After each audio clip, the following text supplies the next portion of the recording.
take vacation. And I will be doing that on the 4th. Oh, good. Where are you going, Eric? So my family is all in Portland, Oregon. So my dad and my mom and my 3 sisters with their kids. Nice.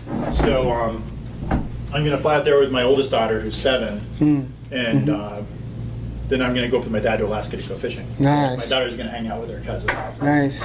Yeah. So you're gonna be over on the BC Okay. side. Yeah, I mean good. on the far west coast. We're gonna fly into Ketchikan.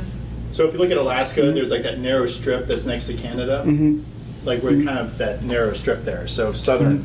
There's very little of the United States that I haven't visited, and that happens to be that part. Yeah, Alaska's on my list too. I've never been to Alaska. I've never been to Oregon.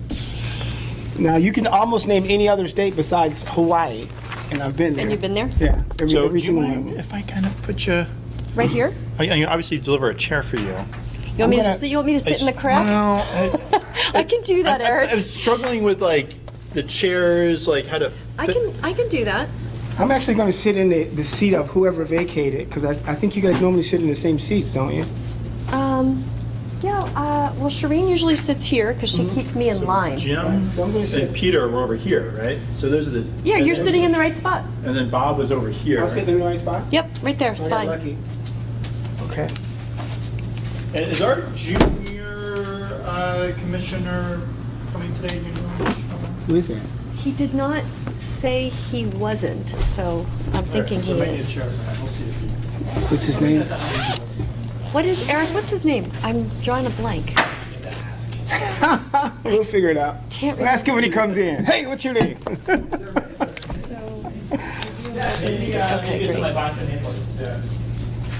Of course it is. So you're what we used to call in the military, you're a short timer.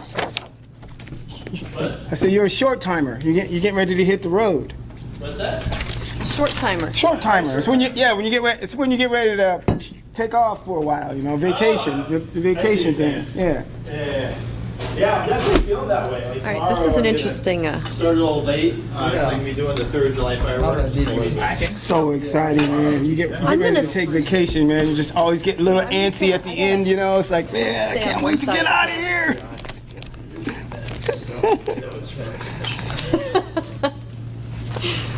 Thank you.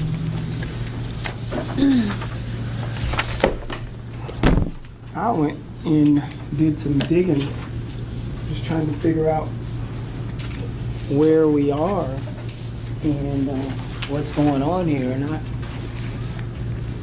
I think I could have dug all day. Just like a never-ending hole there. Yeah, I had one of these and I had to I filled it so quickly. Yeah. Yeah, it's crazy. I usually don't kill trees, except for it's that old school part of me. Yeah. You know that. I'm you're with from you. the same generation. I'm with you. right? I print it out. I want to I gotta turn that hold it. page. I want to mark it up. You Me know, too. I wanna, I'm not reading books online. I'm reading the whole, the real thing. I just it's can't do crazy. it. Books I struggle even with my Kindle. yeah, I've been coming around on it, but I can't do it. I can't do it, man. I cannot do it. No worries. So that's spelled right? It is. H-U-G-H-E-S? Yeah, So you're going to get a more formal one once we've had them made. Christine told me just bring hers. She said, here, just take mine and just, I said, yeah, I'll just take it and just slam it down on the table and look around. Yeah, just take mine. I don't think they wanted me to take it. But Well, you might as well. Yeah, what else you gonna do with it? You all? Looks like I got all the pins. So I'm glad I caught you. Oh, yeah, Landon. Who's That's Landon? his name, I guess. Oh, Landon. Landon, that's right. I read that somewhere. Landon Nipper. So this is what I came up with in terms of questions. Okay. What do you think? And this is not just the commission. This is the police, all of us, and or the commission. But Yeah.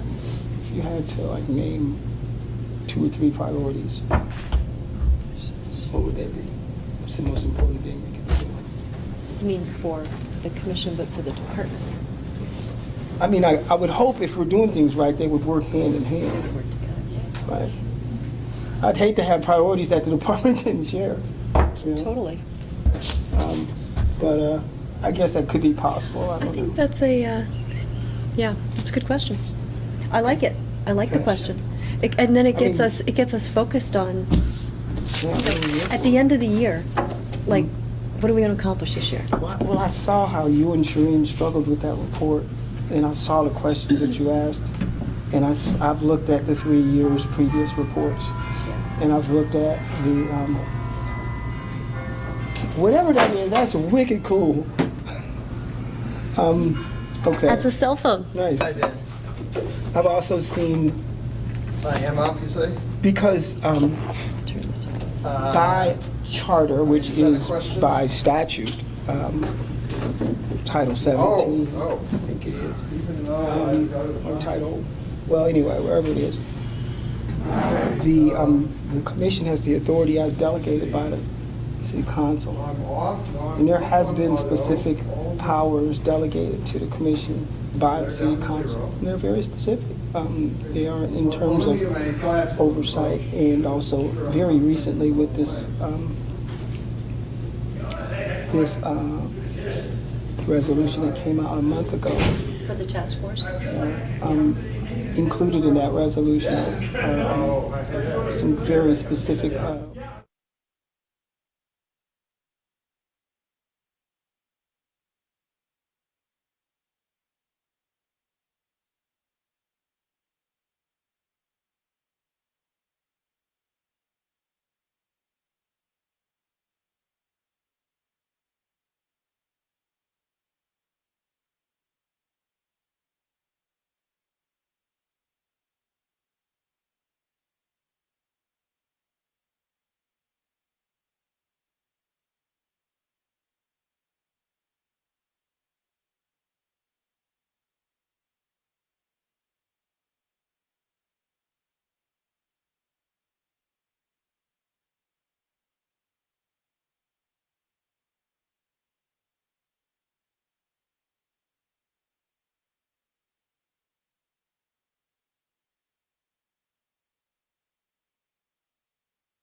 get started.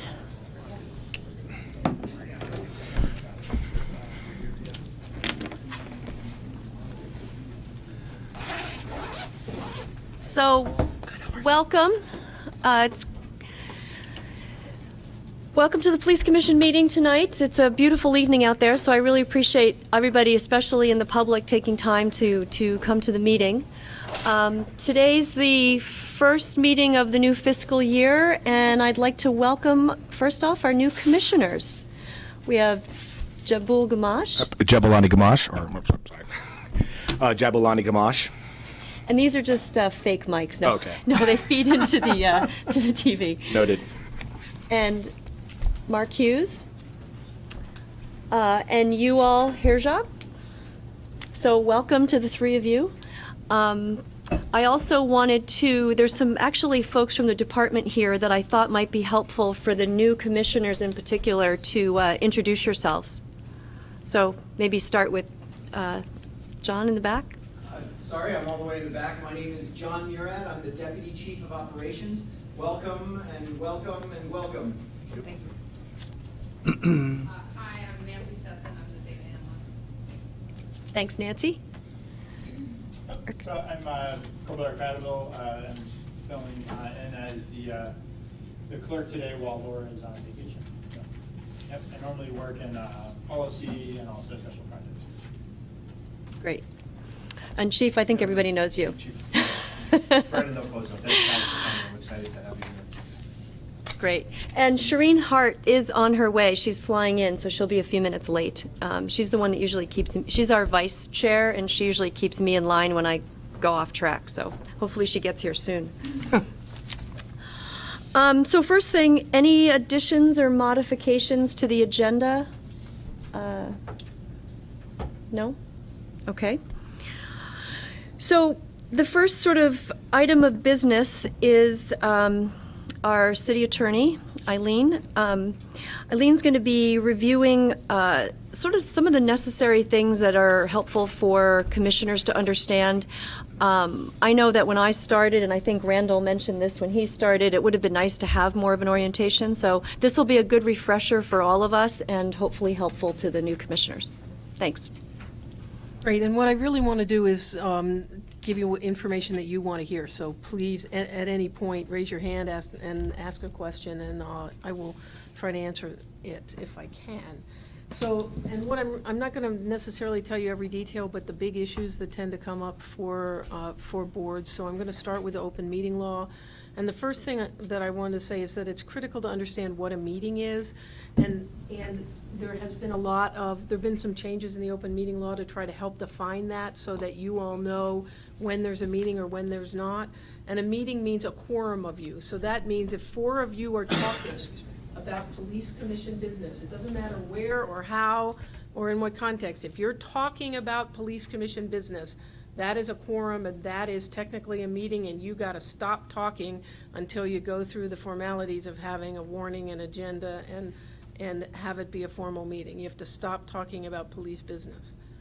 So what's become clear recently is that people had lots of questions about, gosh, what if we're at a social gathering and, someone else raises a question that, might have to do with the police or something like that. And the law now has exemptions that says it doesn't include social gatherings or press conferences or conferences, training activities that you might do, as long as you don't discuss with other commissioners the business of the police commission. So that's the real key that you all have to think about is if you're at a rally, say, then you're all there. You got to not have a quorum of you discuss police business. You can talk in less than a quorum, but a quorum means in your group 4 people, one more than half. So Eileen, I have a question because this has come up where we have a citizen that emails the entire commission and wants to engage in dialogue on the entire commission. It seems like it may be in that gray zone, or maybe it's not. Maybe it's sort of, It's not really in the gray zone. Okay, good. Then let us know. email communications to the whole group are limited to scheduling a meeting, organizing agendas, and distributing materials that you're planning to discuss. So those are the only reasons why all of you can get together on an email. It is not a place for, if something from a citizen comes in, you either should have a protocol that says the chair or some designated person is going to respond to that, and you're all treating it as a copy, or one of you, or you can respond to the citizen individually. But you shouldn't be responding back and copying everybody. Now, when I say it's not a gray area, what I mean is, it's very clear that if there's some dialogue back and forth and multiple people start emailing and copying everybody else, it's pretty clear that's now started to become a meeting because people are discussing business. If there's one email back, it is less clear, but the Secretary of State's office, which is the office in the state that administers this law, has been pretty clear about saying that, look, don't do it. If you get one from an email from a citizen, other than just an acknowledgement back, a discussion of the issues is probably starts crossing the line from their perspective. Anybody have any questions about that? And I know you have a different feeling about it because we've talked about that before, and really I'm just trying to convey where the current state of things are.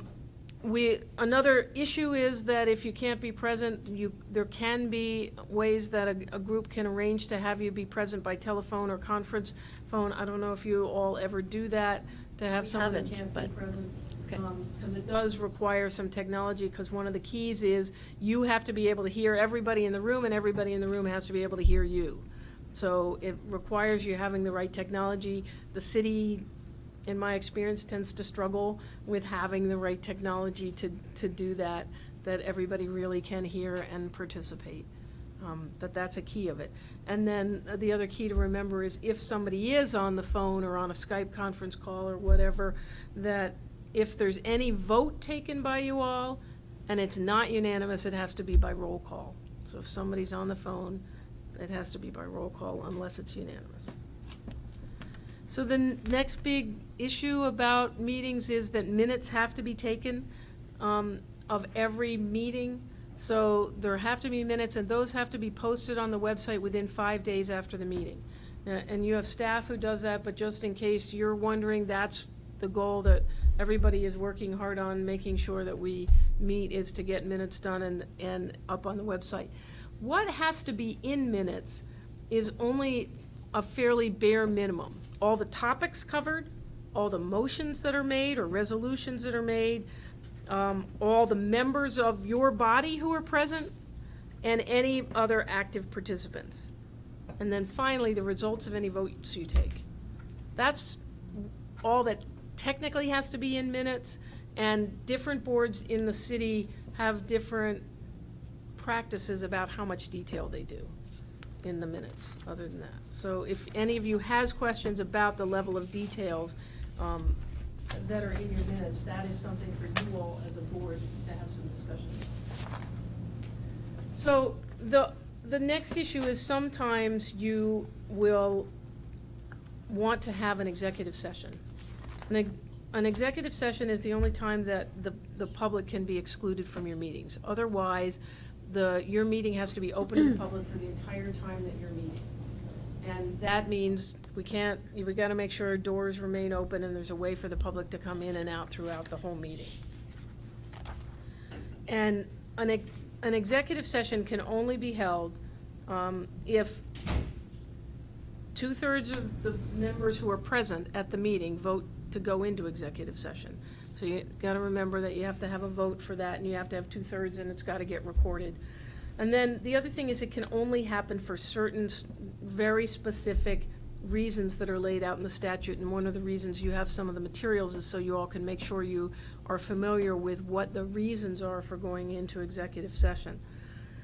There are a bunch of reasons, the primary ones I'd say that boards go into executive session, that require you to make a specific finding that premature general knowledge would clearly place the public body or somebody involved in the matter at a substantial disadvantage. That requires you to somebody needs to make that motion. So someone needs to say, I move that we go into executive session to discuss, and one of the big issues is labor relations issues or contracts with employees.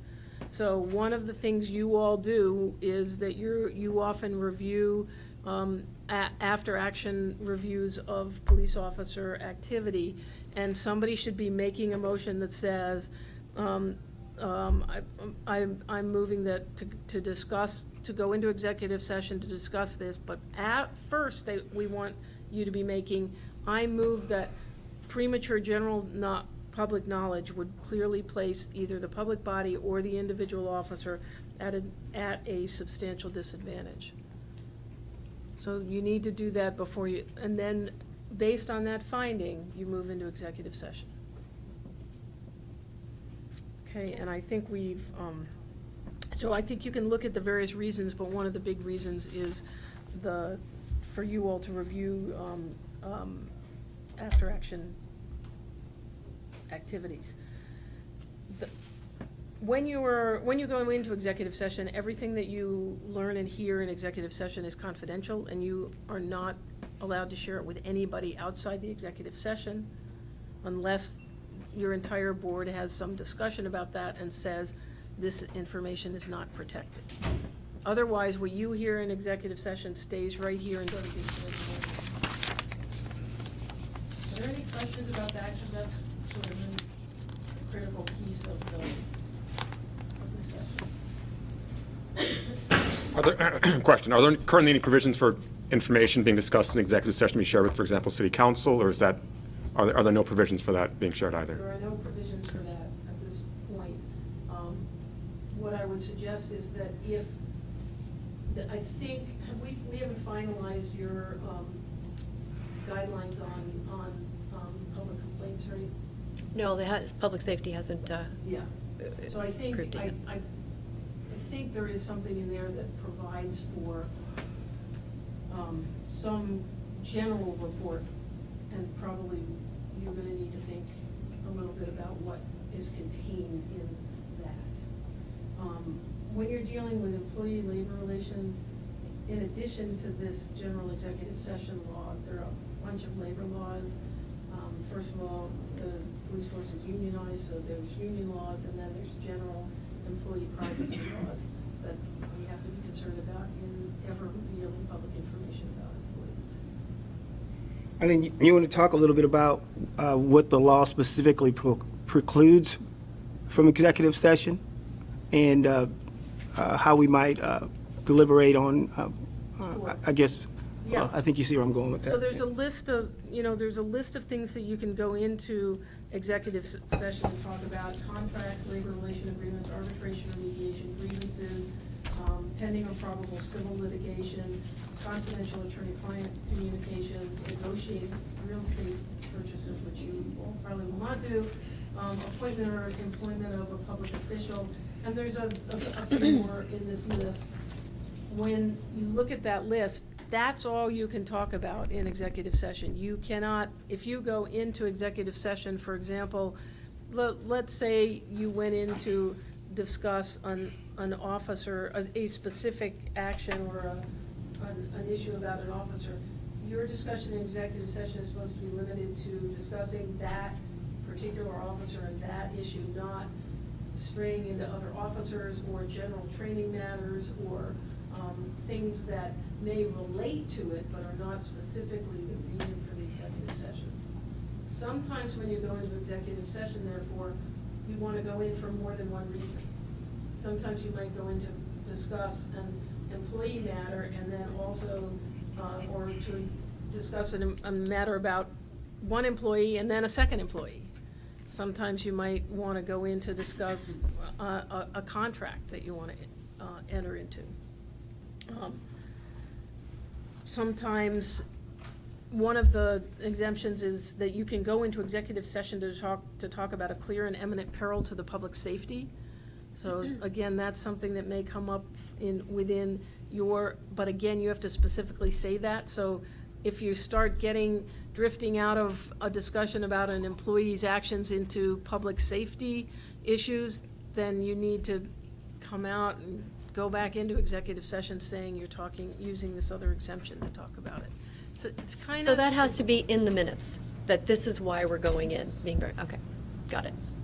And you have to limit yourself to what you said you were going into executive session. Okay. Got it. That is primarily what I wanted to say. Oh, and part of the issue of meetings being open to the public, Burlington generally operates by putting a public forum in each of its meetings. What the law requires is that the public be allowed to comment on any item of business on your agenda.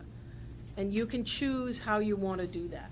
So you can allow people to comment during the middle of the meeting, at the end of the meeting, or the way that Burlington as a whole generally does it is through a public forum that lets people know they can always come and speak at a particular time or place in the meeting.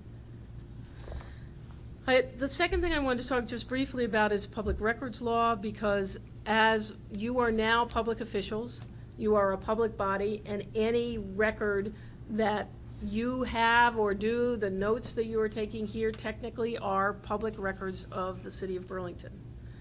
And that means that you have some obligation to hold on to them, to produce them if you are asked to produce them to the public. Generally, what we ask if some member of the public comes and asks you for public records is for you to notify the chief, and then the chief's office notifies our office if we need to be involved. There are a number of exceptions to, even if something is a public record, we don't have to produce that public record if it contains certain information.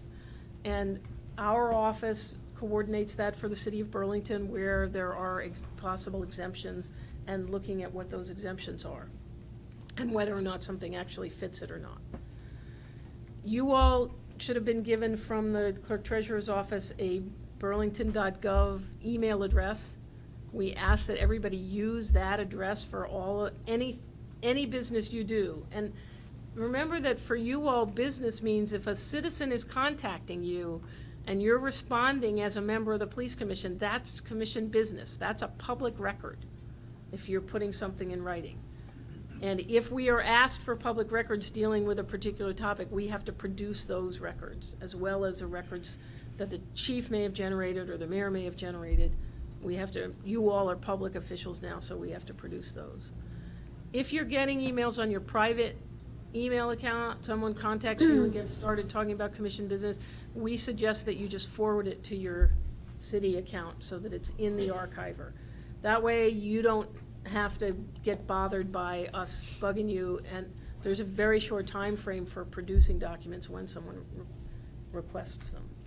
So most people sort of say, what, my notes are suddenly part of the city of Burlington record? And the answer is yes, they technically are. We generally don't require everybody to turn their notes over to us unless we have a reason to know what those are. Any questions about that? Because that's a... So I presume that you draw a distinction between matters that touch on actions that the commission might take specifically and just kind of general matters involving police oversight or kind of the ways in which civilians might interact with police commissions in general. So I might talk to people all the time about general matters of policing ethics given my other job. It's not going to touch anything relating to PPT specifically. I take it that would not be a matter of an open record. So I'm not talking in my capacity as a police commissioner. There's no kind of active matter which might face the commission specifically. Here's what I say. This probably depends on the specific situation. But what the law says is if you are doing the business of the commission. So I think we rely on you to determine, am I acting as a police commissioner or am I acting in some other role? And we have taken the position to date, our office has, that you'd get to decide that. You tell us, are you acting as a police commissioner when you're responding to this or not? Is that? Yeah, no, that makes sense to me. So how do you understand the business of the commission? So there's a definition in the law for the business of the public body means your governmental functions, including any matter over which you have supervision, control, jurisdiction, or advisory power. It's really broad. So if you are, as a police commissioner, discussing the business of anything that over which you might have supervision, control, jurisdiction, or advisory power, that becomes a public record of the city. Where's that definition? That is in 1 VSA Section 310, the first section. So this is the first section of the open meeting law. Thank you. So that is really what I wanted to make sure that I covered. Do you all have any other questions about these subjects? Is that helpful? Okay. Yes. And I or others in my office are available if you have questions, and Michelle can certainly invite us, or the department can invite us back to another meeting if you have things arise. And I will say that the city, my experience, just for the new commissioners, the city attorney's office has been really helpful. If something does come up, we can reach out to you and just ask, yeah, or you or your staff. So thank you very much for coming. Thank you. That's great. Okay, the next item on the agenda is the public forum. I have 4 people that have signed up. I'm just going to read the names, because if anybody else would like to speak, let me know. Sylvia Knight, Adam Roof, Bruce Wilson, and Dave Hardnett. Okay, and Jane Odell.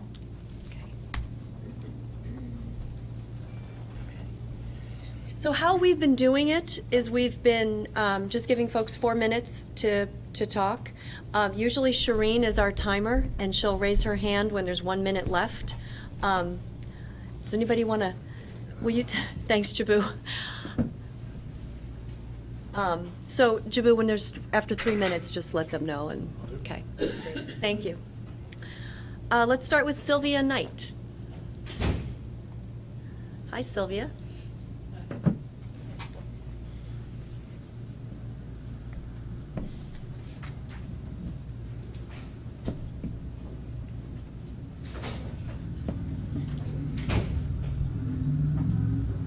How close should I be to this thing?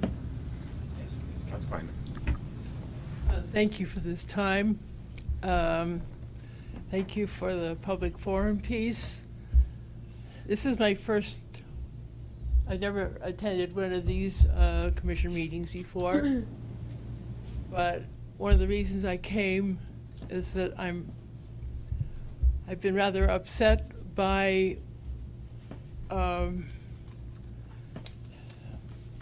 the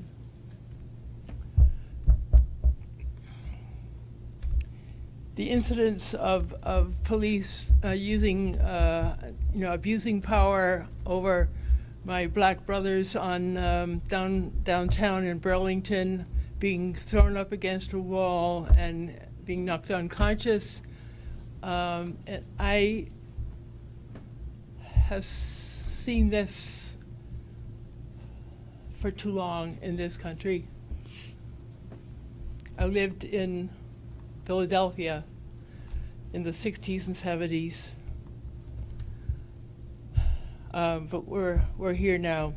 So I'm hoping that there will be a way that we can get a handle on the issue of how police use their power, because knocking people out is not law enforcement, it's brutality. So I'm just taking a risk at being right up front to tell you where I am on this.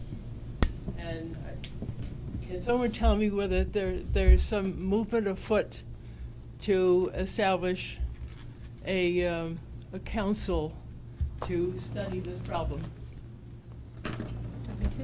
So the city council passed a resolution to set up a special committee, a task force, made up of citizens, police commissioners, city council, police officers.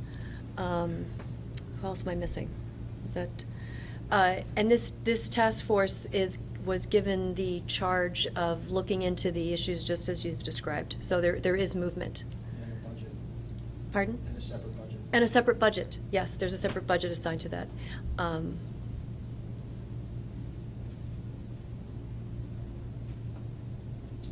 So does that, Okay. Thank you. I'll be interested in seeing what happens there. great, thank you. Thank you very And much. thank you for coming to the meeting, and thank you for speaking tonight. Adam Roof? Counselor Roof? Hello. Thanks for coming. Hello, Commissioners. Let me start by saying welcome to the new Commissioners, and I find it, I like that Jabu is on time duty because he's been known to cut me off when he needs to. Hello, Commissioners. My name is Adam Roof. I live on Pearl Street. I serve on the City Council, and I chair the Council's Public Safety Committee. I'm not here, however, to speak on behalf of the Council, only for myself. I wanted to take a minute to come down here tonight and share some reflections with you all and the community as well. Because as of late, there have been a host of police-related items that have proved challenging for the council, this commission, the department, and our cops, as well as our community at large. I'd like to start off by saying, as I've said before, that our Burlington Police Department and its cops deserve respect for the work that they do. They put their lives on the line to protect us and serve our community. And any one of the 30,000 or so police interactions that occur in this community on an annual basis could result in harm or death coming to them. I hold strongly, as I hope we all do, the belief that the vast majority of policing work done in our community by our cops is world class and should be called out as such, and frankly more often. We also know, however, that there are communities across our country who fear police interaction out of the worry that harm will come to them at the hands of those charged with their protection. And yes, those fears exist amongst certain communities here in our hometown as well. While there is worthwhile debate to be had about how we improve this dynamic, I, for one, have no doubt that this department and this commission are committed to not silencing or undermining these worries, but instead are committed to working to change the hearts and minds of those living in fear through both good work and good policy. This is why I have and will continue to support our chief and his team's hard work and not just reviewing existing policy, but innovating new practices. You know, we live in a world today where it's far too easy to fall into team versus team mentalities. And we see this playing out again nationally as well as here in Burlington. And I trust that this commission will be cognizant of falling into these traps while grappling with complex and nuanced issues relating to policing in the 21st century, and will continue its focus on the changing needs of our community. I'll close by speaking not as a counselor, but as a resident, and I'll speak a little more plainly and make a request. I ask that this commission continue its focus on doing right by all residents that this department serves, takes care of the cops that take care of us, cut through the noise, and get some good work done. Thank you. Thank you very much. Thanks, Adam. Thank you. Bruce Wilson?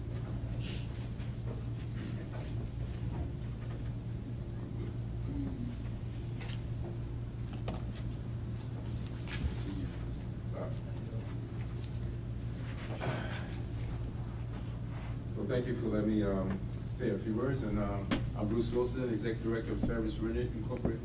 We are a youth service provider, and I've been in Vermont since 1989. I just want to say thanks, welcome new commissioners. Proud of you. You know I'll work with you on a lot of things. This young guy here was on my youth board, part of my youth programs years ago. So it's what a measurement for us. So I also sit on Vermont State Police Fair and Partial Policing and community committees. And in our studies, you know, we find that all the police agencies across the country is going through some situations, you know. And a lot of it is with people of color. And they're trying to work it out, you know. So, you know, I'm telling you a quick story. So I came here in 1989, And my mother used to bring me up here when I was a kid, you know, enjoy what Vermont have to offer. And after I graduated from Northwestern University, I said to my mom, I was coming back here because I watched a documentary on Discovery talking about what Vermont had to offer, you know, unity and freedom.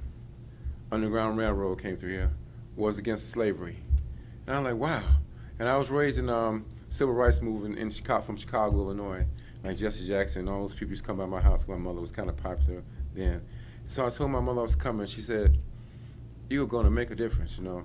So one year I called my mother up, and I said to Mom, I made a difference. I made a difference. She said, "What you do? What you do?" I said, "Vermont is the second whitest state now." So I thought I'd share that with you. And so I made a difference. And since that time, I've seen some difference being made since 1989 in Vermont. Part of it is being working with Dr. Larry McQuarrie and Tucker. You know what I mean? I'm part of that group, and part of Uncommon Alliance, where we created data collection. You know, now people can understand. You know, to get the numbers right. You know what I mean? Kind of, sorta. You know, with the data collection. And through the years, we helped the city do because I'm a youth service provider. We helped the city create and the city council approved it. Sometimes like 2001, 2002, getting youth on boards like police commission, planning commission, school board, things like that. And was proud to have all these youth on these boards and advisories. And somehow it fell out. So I'm working now to get it back on. But I just want to say,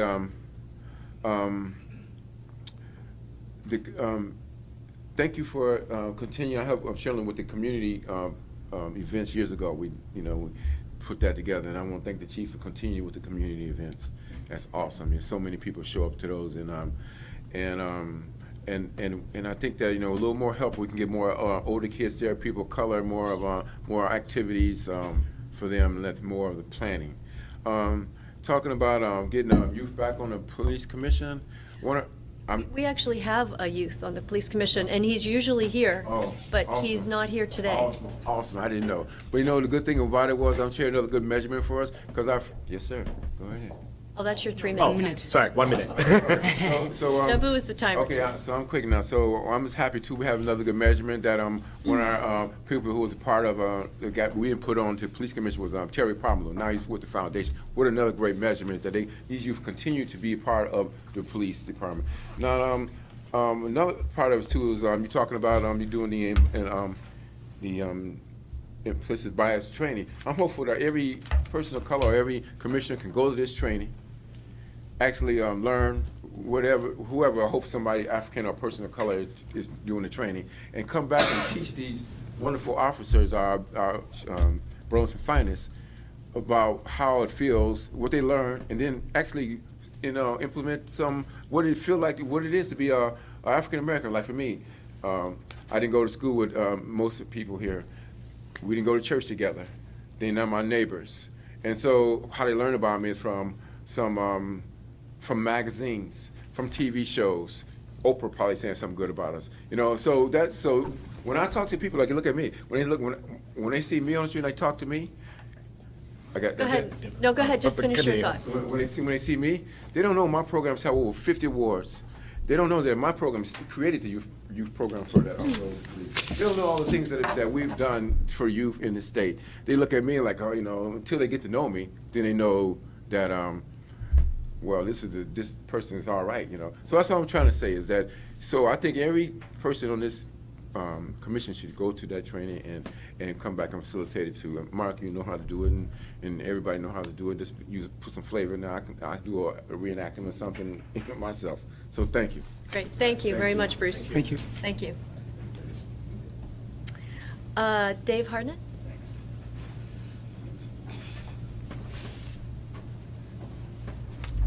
Just interesting listening to all the people speaking at the public forum. We're far from perfect here in Burlington when it comes to policing, maybe, but we're so much better off in a lot of other places around this country, and we should be proud of, I think, the way we do things here in Burlington. But that's not what I'm here to talk about. I'm actually here to talk about the process that got you all here tonight as a commission, and no reflection on the individuals here, because I think this will be a great commission, and I think you'll serve well. But the process itself, maybe some were there, maybe some weren't there 2 Monday nights ago or last Monday night, but it was basically just a shit show in front of the council. And when I joined the council 8 years ago, I worked hard to kind of change the process of how we choose commissions and make it a more open and transparent process. I think we thought we had some good changes in place, but obviously we don't, and we've failed the public. We've failed the commissions. We've failed the commissioners. We failed the people that are applying for commissions. And really, the city council has failed itself. I mean, they really have lost respect for the whole process, in my opinion. And I'm looking to move forward and make some changes to that. So you'll be the first commission that I speak in front of tonight, but I'm going to reach out to all the commissions, and I'm going to look for a new process that would include going in the future, going forward, having at least 1 or 2 representatives from each commission being part of that process. So maybe it would be the chair and the vice chair with 3 city councilors and a representative from the mayor's office that would be choosing the commission. And so there would be some skin in the game for you guys, and you would have some say. And I think the commission here would probably feel better about, some of the needs that they have, okay? And we can get that to the council in that way, instead of having 12 city councilors making up a commission who, quite honestly, have lost their perspective of what commissions should be. Not all, but there's a few long-term city councilors that just don't understand the importance of what a good commission's about. It's not about putting your friends on commissions. It's not about making deals with other political parties to get their person on and getting their person on, because if that's the way we're going to do commissions in Burlington, it's disrespectful to each and every one of us here in this room, and that's not the way it should be done. And so moving forward, as I said, I'll be going to all the commissions. I'd be looking to get feedback from this commission as I would for the rest of them going forward, maybe bringing it to the NPAs and then to the council. I've already spoken to President Wright about this. I've spoken to Councilor Busher and Councilor Jang. So I think there's some interest in changing the way that we can do this better for all of us in the future. So I look forward to working with you, and I look forward to hearing from you on this. Thank you. Thank you. Thanks, Dave. Jane Odell?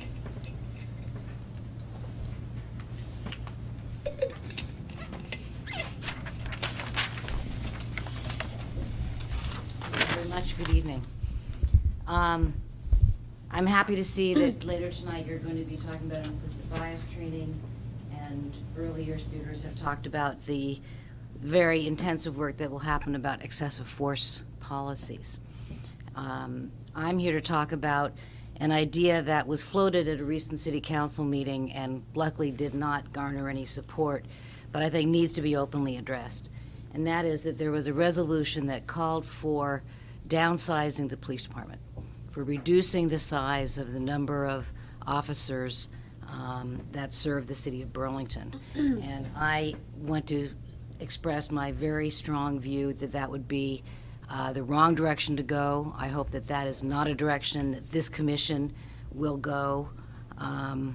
In the recent city council election, there was no, which I lost in the Central District, but there was no conversation whatsoever with the public about the idea of reducing the size, making the community more safe by reducing the size of the police force.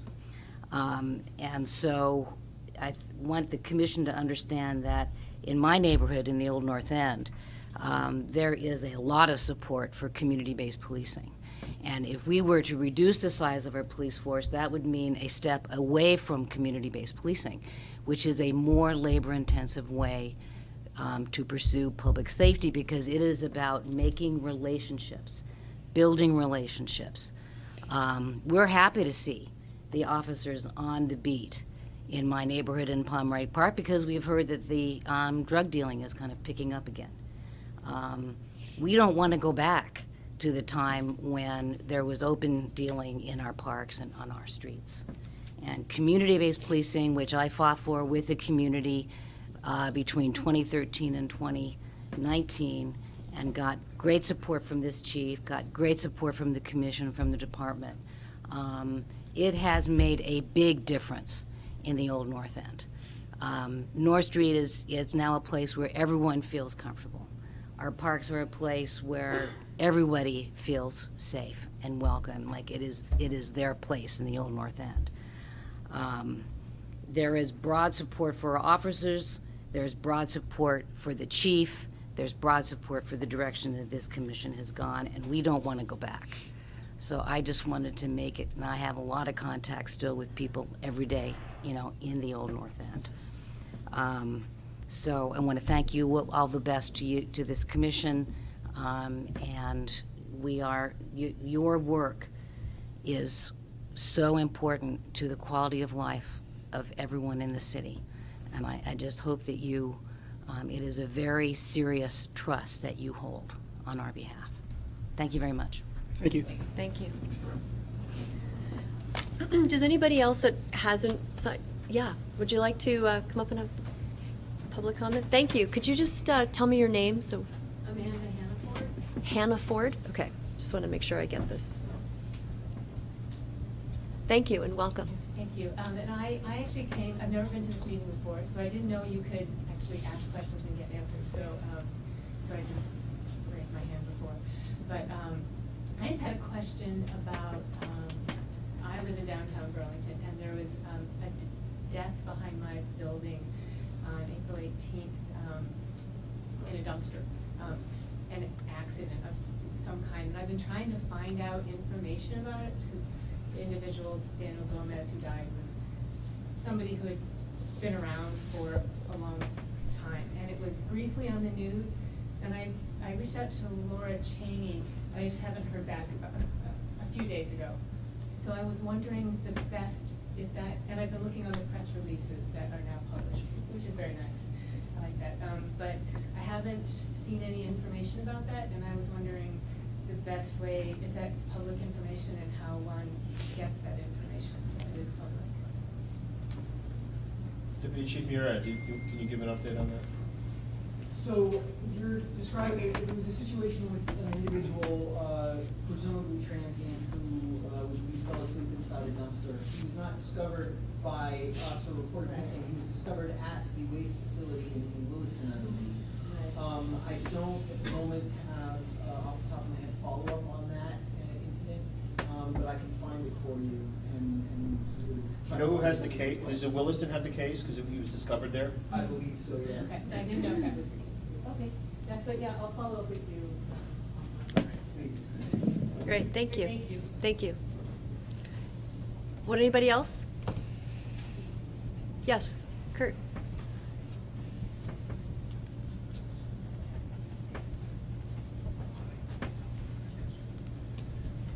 Welcome. Good evening, Madam Chair, members of the commission. Thank you for serving on the Police Commission, and to the 3 new commissioners, congratulations. I hope you do good work. I do want to make a few comments to follow on what some of the other comments that have been made tonight. I agree with previous comments that the work you do is incredibly important. Going forward, we know that we've had some high-profile incidents that have caused a great deal of concern in the community, rightfully so. We have taken action to take a look at those incidents and review policies, procedures, et cetera, with the new committee. I know 2 police commissioners will be serving on that, as well as 2 counselors, and as you said, Madam Chair, a number of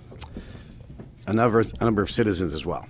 I do want to make a few comments about the process. One is, I didn't vote for 2 of the. I voted for 2 that were brought back, 1 incumbent and another commissioner, and I did not vote for 2 others. No reflection on the candidates, but it is my belief that I'm not comfortable with removing incumbent commissioners. I hope when the time comes that you are reapplying for a commission spot, you'll understand better what I'm talking about when you reapply, and you certainly will not want the city council to remove you quickly. We had 1 commissioner who was removed after a year and a half approximately, and I think that the city council should not be in the process of discouraging citizens who have served faithfully and well and be removed after a short period of time. What I hope to see from the new commission, and these are my hopes as a citizen, as a city councilor, I'm not speaking as president of the council. What I hope that you keep in mind is, along with the incidents that have happened, that we have a tremendous police commission. And when you look at the data, you will see, and I'm sure you've heard it before, but the vast majority of incidents in Burlington are handled well. There has been judicious constraint used over and over again. We have a great chief and a great police department. Can we do better? Yes, we can. But I think what I hope that you also keep in mind is that I know for a fact right now that many of the men and women that serve in our Burlington Police Department are feeling demoralized with things that they have heard said in our community, sometimes by citizens, sometimes by leaders in the city. And I think that is really unfortunate. And we have a very serious issue here in regard to keeping the good men and women in our police department serving on this police department. And we are in risk, I believe, if we overreact to some admittedly serious incidents, that we are going to lose some of the men and women here that serve so great on our city, and we are going to have trouble attracting new great candidates in the future. I hope that I believe in I believe that the city council at times has overreacted to this. These are serious incidents, and we should be looking at them. But I do think that we need to be very serious about recruitment, retention, making sure our police officers. Right now, when I see a police officer, I'm thanking them for their service, and they appreciate it because they frankly are feeling under siege in Burlington. I also hope, and this again is just my hope as a citizen, because you all have your rights to do whatever you want as citizens as well, but I hope as commissioners that now that you're commissioners, I mean, these are for new commissioners, that you, community activism stops here at the commission. That when there's a rally, that there have been rallies that have sometimes been really hateful things have been said about our police department and our police officers. And I hope that as police commissioners, you do not engage in participating in those type of events or try to rally those crowds. Again, it's your right to do so as citizens, but I hope that you take your work as police commission very seriously, and community activism, in my opinion, should stop, and leadership on the commission should begin here and now. So again, I wish you all the best in your service to our community. We appreciate it, and I want to say that we appreciate past community commissioner services as well. Though frankly, I think sometimes commissioners, when they are removed the way they were here and a couple of other times in the past, that they probably do not feel like they were appreciated. Thank you very much. Thank you. Thank you. Okay, before we move on to the chief's report, do any of the commissioners have any comments following public forum that you'd like to, anything you want to comment on? No? Okay. So again, thank you for everybody who participated in the public forum. We love it when people come, so please keep coming. Chief Del Pozo? Yeah, thanks. Thanks for moderating that public forum. Thank everybody who came and commented. I'm looking around. In the vision I have in my mind of the city council, there'll be a quorum of the council out here tonight. So thank you for coming and participating. And it's great to see the city turning their attention to police matters. So thank you. A few things. It looks like I have 6 or 7. We can answer questions or go back and forth as needed. I think it's important to note that the city lost a court action to withhold the body camera footage from Corey Campbell. And if Eileen was here as the city attorney, I'd ask her to discuss that at greater length. But basically, the court ordered the city to turn Corey Campbell's body camera footage of his incident with Mr. Kilburn at the hospital on March 11th over to him and the union. And in the next day, we anticipate not only complying with that order, but also releasing. The judge was clear that this becomes a public document, the body camera footage, so it'll be released to the public as well. As you know, we were acting on behalf of the State Attorney General and the Vermont State Police, who said as the people in charge of the investigation, they did not want Campbell to see the body camera footage that he was ordered to collect about himself. His union sued and we lost. So we will be complying with that court order shortly. I know that's also footage that many of you have seen in executive session, and I anticipate returning to that topic. So second is Pride Month was actually a good time to look at some of our policies regarding transgender and non-binary people. I was intrigued by Philadelphia putting out a policy about the right terms of address and recording of names, et cetera, for transgender and non-binary people as a way to respect them. As you know, we took small measures like making our single occupancy bathrooms gender neutral. That's all old news, seemed pioneering at the time. But we do have a draft, I'm looking over it, Corporal Cradible, that we'll be circulating with you shortly, that's based on the Philadelphia policy about how to show due care and respect for transgender and non-binary people and address and recording their information, et cetera. So that's another thing. We're in the middle of, I know we've been circulating some draft reports of our car stop data analysis.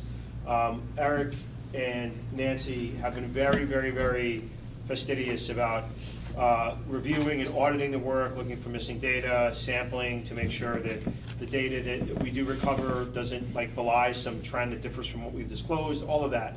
So I think we've made a lot of progress with that. I'm looking, you feel we're coming to the end of that sort of auditing and review process? Yeah. Almost done.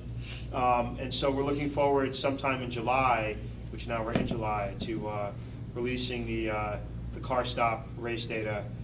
It'll also be interesting to note the changes in searches and outcomes since the changes to Vermont's marijuana law, which is now a year ago, so we have a year of data with that. So that's coming shortly. Next on the list, because although we have the luxury, there are very few police departments in Vermont that have full-time analysts. We have two, one sworn, one civilian. Rutland has one. Vermont State Police has a few, but that's where it ends, right? So I say this to say, it's literally, I would love for you to think there's some massive machine that constantly turns things out with ease, but it's the same small group of people turning their attention to different things like squirrels, and I don't help by redirecting their attention constantly. So use of force is another thing that they are analyzing. They've begun the analysis. They have not completed the analysis, but that's what we're turning to the moment we're done with traffic. That will also be pertinent for the special committee or the task force or whatever you want to call it. That should be by mid to late summer. As you know, we just graduated 5 officers from the academy. They're doing well in field training. We're scheduled to hire 2 lateral officers and I believe 3 more academy-ready officers. That would tentatively, for a moment, bring our staffing up to 102, which is great to have a staffing of above 100. I know there are officers who've applied to other police departments to leave Burlington. So we have to see how that works out. But I know at least 2 that are in process of experienced officers who said it's their time to leave the city. So we are at I guess now 97. We're scheduled by July to go to 102, but that's not pending any of the other losses I just talked about. We've also done a 4-year tally now and broken down our civilian complaints. I know we had a database online where we had them. When we moved formats, that came down. But we've just, as of, I guess, the last few weeks, done a tally once again that we should be able to disclose to not only you, but the public. It keeps with what we've alluded to before. We get approximately 35 to 45 civilian complaints a year in total. That's with anonymous reporting, online reporting, in-person reporting, and written reporting. So it's consistently across the years fewer than 1 a week. Almost all of them are not about force, but about courtesy. Tremendous amount. I'm looking at Karen Paul about parking and parking enforcement. But like I said, we'll be able to disclose the nature and type and disposition of those going forward for the last several years. So that's another piece of data that's coming out. I guess I'll start with something that seems fairly trivial and then move on to one more weighty thing. But July 17th, we're having one of our creamy events right out here at Beansies. If any commissioners want to show up. What's the date again, Jim? July 17th. That would be great. So the Beansies boss will be providing creamies for any member of the public who shows up. You just have to be young at heart. Someone asked on Facebook, is there an age limit? No, just don't be a bore. No. So we'll be providing that as a way for cops to interact with citizens. And again, everybody here is welcome. Public is welcome. Commission is welcome too. We had officers who just got back. Not just officers. I mean, Nancy Stetson went. one of our dispatchers went, our Constance Crisp, our training and curriculum person went, but we just got back from a trip to Montgomery, Alabama, called the Lynching Memorial, which is a memorial for peace and justice, the Legacy Museum, which is the Slavery Museum, also just to see what's down there, the Rosa Parks Museum, and the Freedom Riders. So that was in Montgomery. Very interesting trip. The intent behind it is that I think we do a decent job, an okay job, with implicit bias training as a state and as a police department. It's an annual training, and I've said this to city councilors as well. The implicit bias training is fairly static. I'm looking at the crowd. I know we gave some of our implicit bias training to the council a little over a year ago when Bryant Marks came in. The curriculum to that does not change too much. The principles basically remain the same. There is a requirement to deliver it every year. I would love a way to refresh the quality and content of that training. I'm open to suggestions. We went back to Bryant Marks. Bryant Marks is a victim of his own success. He's training the entire Phoenix Police Department right now. He's just not available for us. But what we did do is look at the new book that was out by a Stanford professor, Biased. And there's a chapter in it called Bad Dude, which if folks remember, a helicopter pilot in the police in Oklahoma was looking down at a black male on the roadway and said, like, he looks like a bad dude. That man ended up getting shot by police department officers in Oklahoma on the highway. So that's the title of that chapter. I thought that would be a suitable chapter for people to read as a jumping off point for implicit bias in policing. Out of the book Bias, we'll get some feedback on that. But what I think the difference is, is that what policing doesn't do well is like teach officers, like, number one, about civil rights, period, but number two, about the civil rights legacy in America and policing's intersection with that. So, and implicit bias doesn't do that either. Implicit bias is about why you may feel a certain way unjustly about the person you're dealing with. In my experience with the curriculum, it does nothing to explain why that person might be afraid of you, why that person may not want to talk to you, why that person may not want to come forward as a victim or witness. And to do that, you really need to understand, like, the civil rights legacy and the racist legacy in America and how the police intersect with that, whether it's, literally not protecting the Freedom Riders on their way down to New Orleans, or literally enforcing segregation laws, or literally being part of concerns about mass incarceration, all of that, right? So the idea is to do that not just in like a PowerPoint slide, but in an experiential way. And the idea behind the Alabama trip was to start going down that road. So we just had, I guess it was like an hour and a half, Nancy, or 2 hours of like feedback, right? Today from the folks that were on the trip. And this is their takeaway, that it was a very, very, very powerful experience. They all learned something they didn't know, that it really drove important lessons home. But it needs to be, and we knew this, but we wanted to prove at least the initial concept. It needs to be well facilitated and well structured. It just can't be a self-guided trip around memorials and museums. And also it has to be two things. I think one thing I take for granted and the other one I don't, which is it has to be linked to contemporary policing, and it has to be linked to Vermont. And like, for me, it's obvious why it's linked to contemporary policing. It's like, we're still part of this, it's still going on. I think that young police officers who haven't been working in the profession for over 20 years might not get that right away. They need to go down there knowing the link, experience it while they're down there, and they get back and reflect on it. And the other thing is, they say, well, we're seeing all this stuff with Rosa Parks, and we're seeing all this stuff with the Freedom Riders, and it says it like at the memorial. There are very few states without a recorded known lynching, and Vermont is one of those very few states. So people are like, well, how does it come back to Vermont? And it does. We don't need to. It does in obvious and important ways. And I'm not going to get into the micro assessments of those ways. But most people of color in Vermont are actually not from Vermont. If you look at how they're either refugees or like the speaker said, people who got here, and they bring with them a wider legacy, and it prevails in Vermont too. So the bottom line is that I thought that was a very productive trip. I would love to continue to send like new recruits as part of their training when they go. I'd also like to send more senior officers, but it should not be, and we knew this, but I'm reaffirming it, some unstructured trip where they just go down. One of the reasons we sent our curriculum development person is we expect this to be a real curriculum and a supplement to, and not a replacement for, implicit bias training. So I thought that was pretty promising. So, Chief, I have a question about Yeah. that. And I agree, because if you're getting the content without the context and how to bring it back, it's not going to be as useful. Is there a plan now, or is the idea to put the plan into place to how to have people make those, important links to their, how does that impact them when they come back and they get on the street and? Yeah, right, and so that's the thing, I mean, it's not easy to develop a curriculum, but we need to, so there's no pre-existing, I mean, I honestly think it's like a new curriculum. I know I've worked with the Center for Innovation in Policing at Georgetown Law. It's staffed by Rosa Brooks.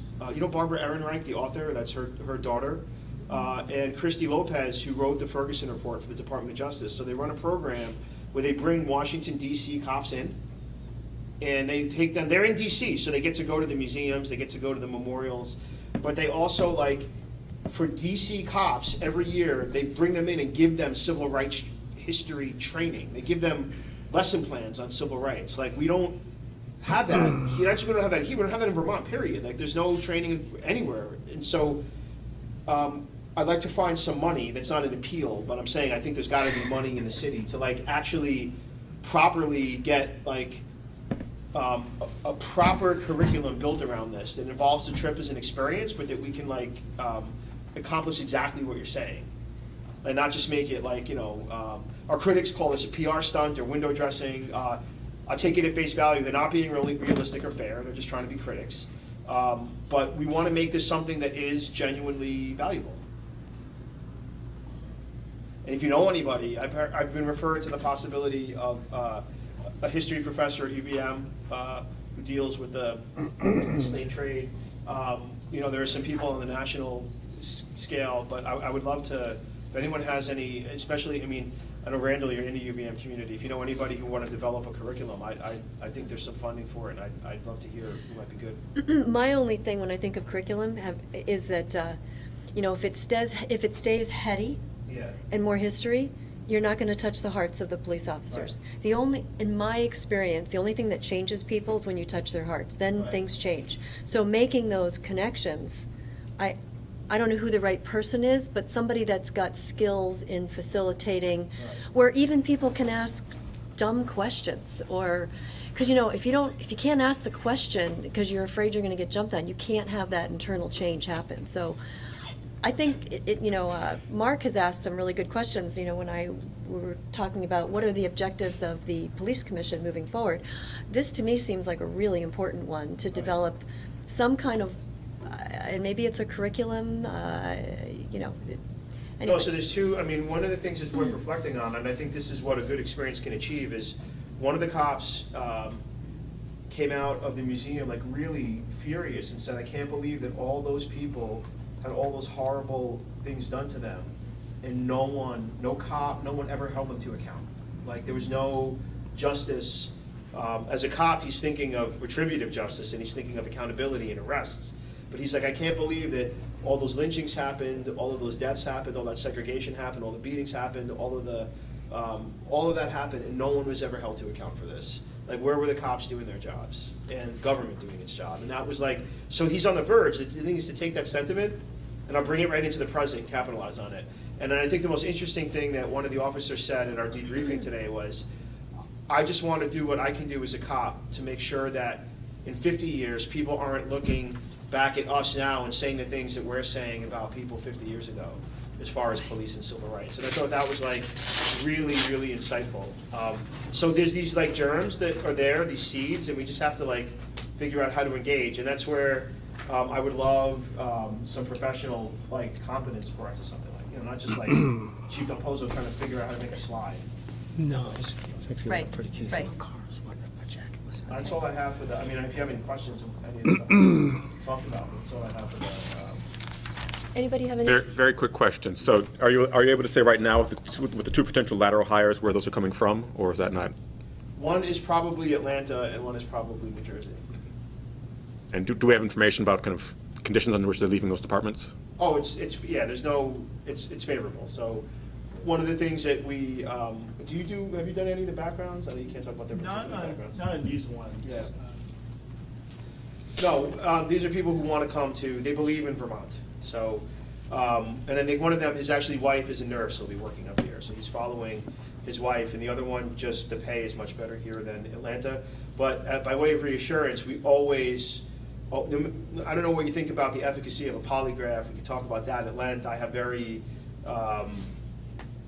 very ambivalent feelings about that. But we do administer those. But the more important thing, I think even much more important than that machine that measures sweating and breathing is a very thorough background check on these people with their employers. So it's not just, we'll get into this with social media too, but if you lie in your application, you get fired, period. And that goes beyond probation. That's just a terminable offense. So you have to turn over all your passwords or your social media accounts. We go through them. Is it turning over passwords, or am I lying about that? We'll sit with them and log into their account. Right. To review the contents of their accounts. We do a background check on them. We also always talk to their prior employers. And employers, are not going to say certain things about their personnel record, but they will say whether they've been terminated or not, or whether they were in good standing or not.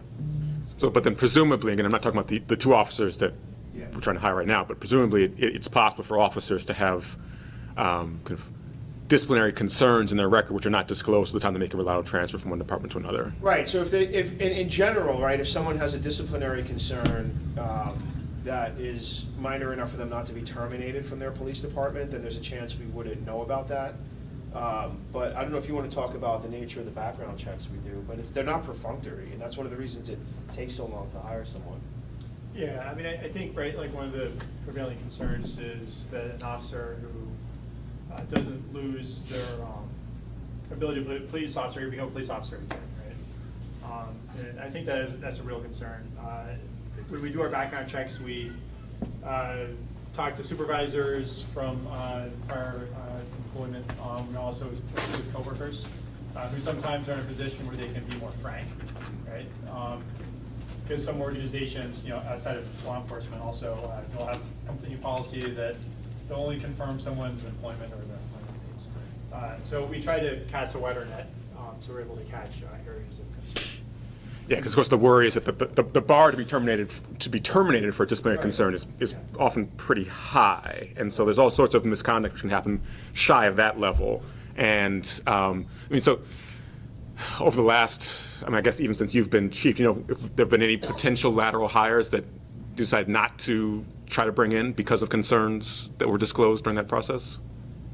I think by the time somebody gets to the lateral stage, to the stage where we're investigating their background, we've weeded out most people. Like, our application requires that you talk about any sustained serious discipline against you.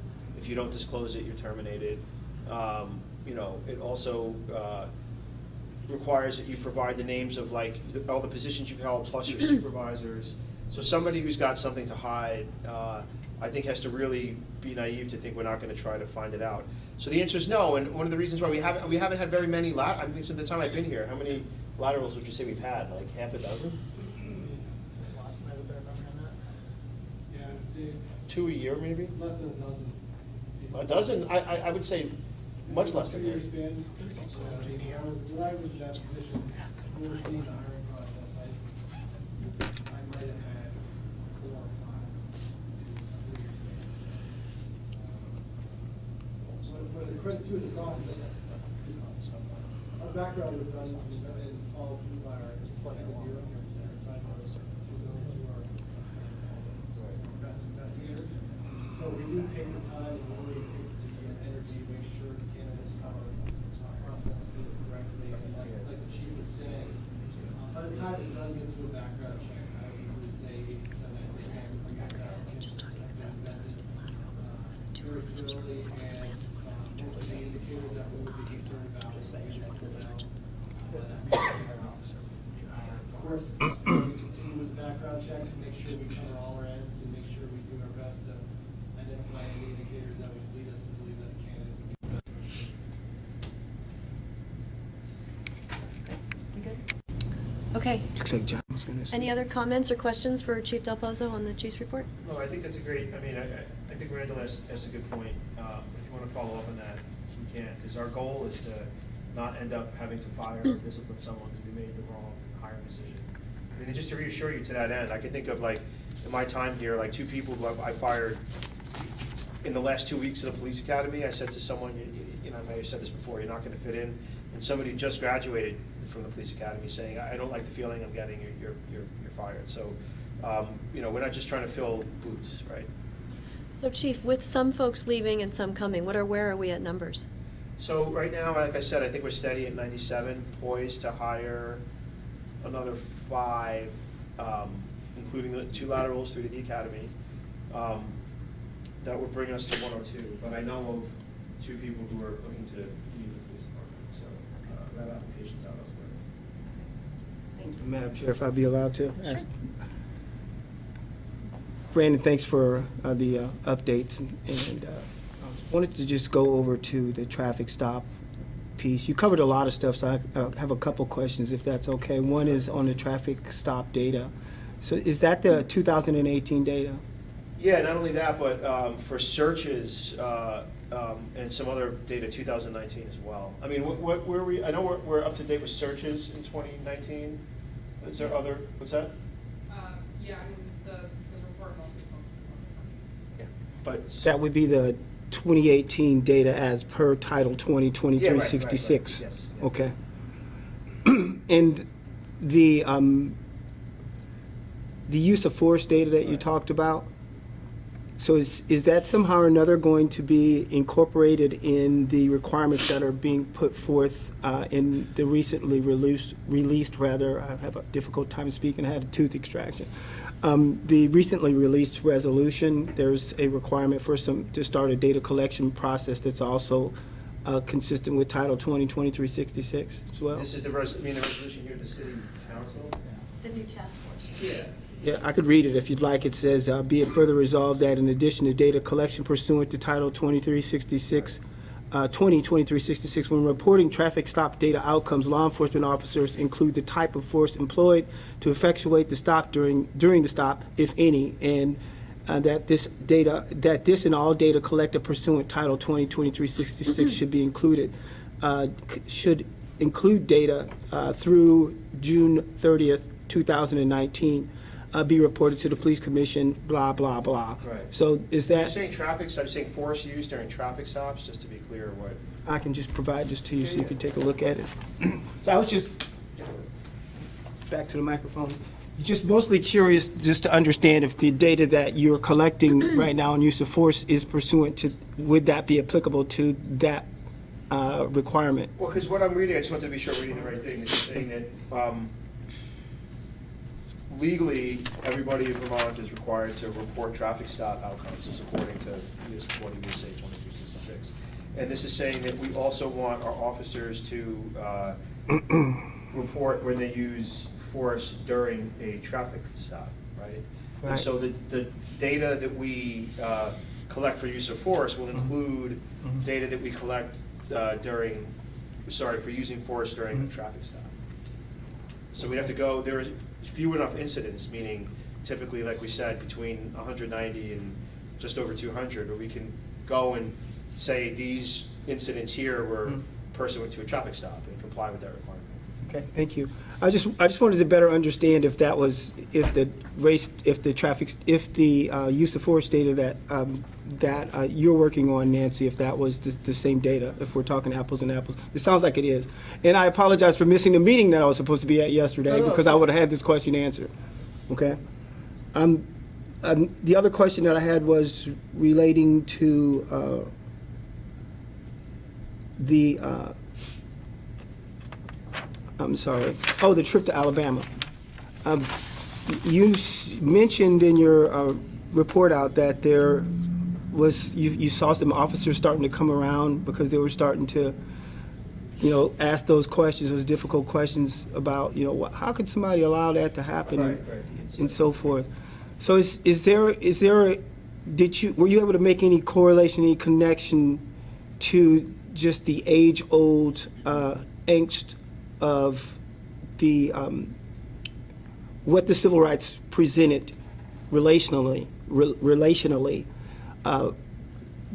between blacks and law enforcement, as opposed to law enforcement's perspective of how blacks were treated in communities? Because as we know, also historically, there was a criminalization of even activism, say per se.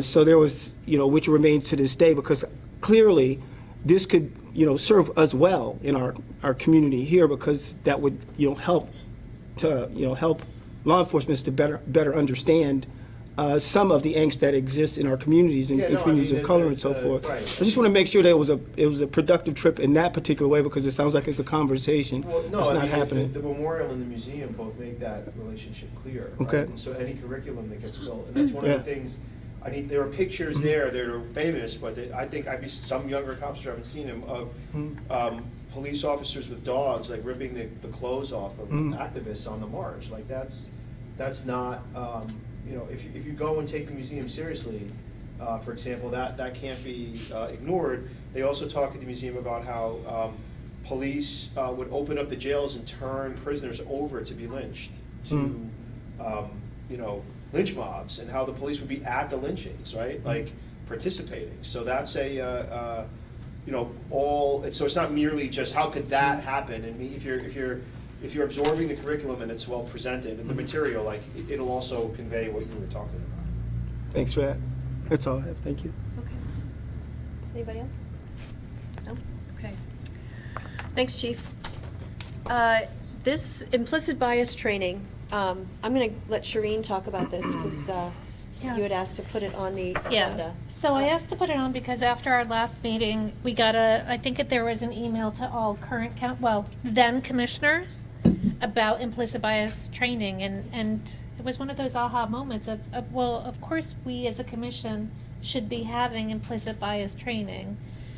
So I really got it there as a placeholder, but I think if the chief is doing training for the force, whether we do our training through that, but I absolutely think that the commission should have implicit bias training. We can all read a book, but I don't think that that's sufficient. So, and I don't know if we do I know you had mentioned, you two had met and talked about a retreat, which I think is a great idea. That might be a time to do training, but I would be in favor of the commission. I'm probably, each of us has individually done implicit bias training through our work or whatever it is, but I think we would benefit as a commission doing it as well. And I think Commissioner Hart brought up, when we were in just a more private discussion about, like, the differences and the different, like, there's varying levels of quality in the training, and that some even, like, if it's not done well, it can even exacerbate certain problems. I'm not trying to put words in your mouth, but it seems like it does matter. It's not just checking the box, and that's what I'll say, I've said this many, many times. It's like a lot of training in human resources, I'm looking at business people, and like, at a law firm or at the police, just checking a box for Right. regulatory purposes. Right. Like, that's not what we're looking for. No, that's why I want to do a placeholder, because I don't think it's a quick answer. I don't think Right. it's next month we have it, but I think maybe we, work with you on what you're putting together for the force, or if there are folks on the commission who have suggestions. But I totally agree, like, it can't just be anything. We've got to be careful about it and make sure it's meaningful, and it isn't about checking a box. I know for me, it's been very meaningful when I've done that training, so. If anybody wants, I would love to have some help in this regard. It's not just a way to shunt work off, but I'm sure that, like, the Georgetown program, where they bring in DC cops and give them a civil rights back, back off Right. of bias. Right, yeah. Well, I'm sure they'd want to, they would be willing to share that. They're enthusiastic about, like, that program. They actually got money to spread it. There's got to be,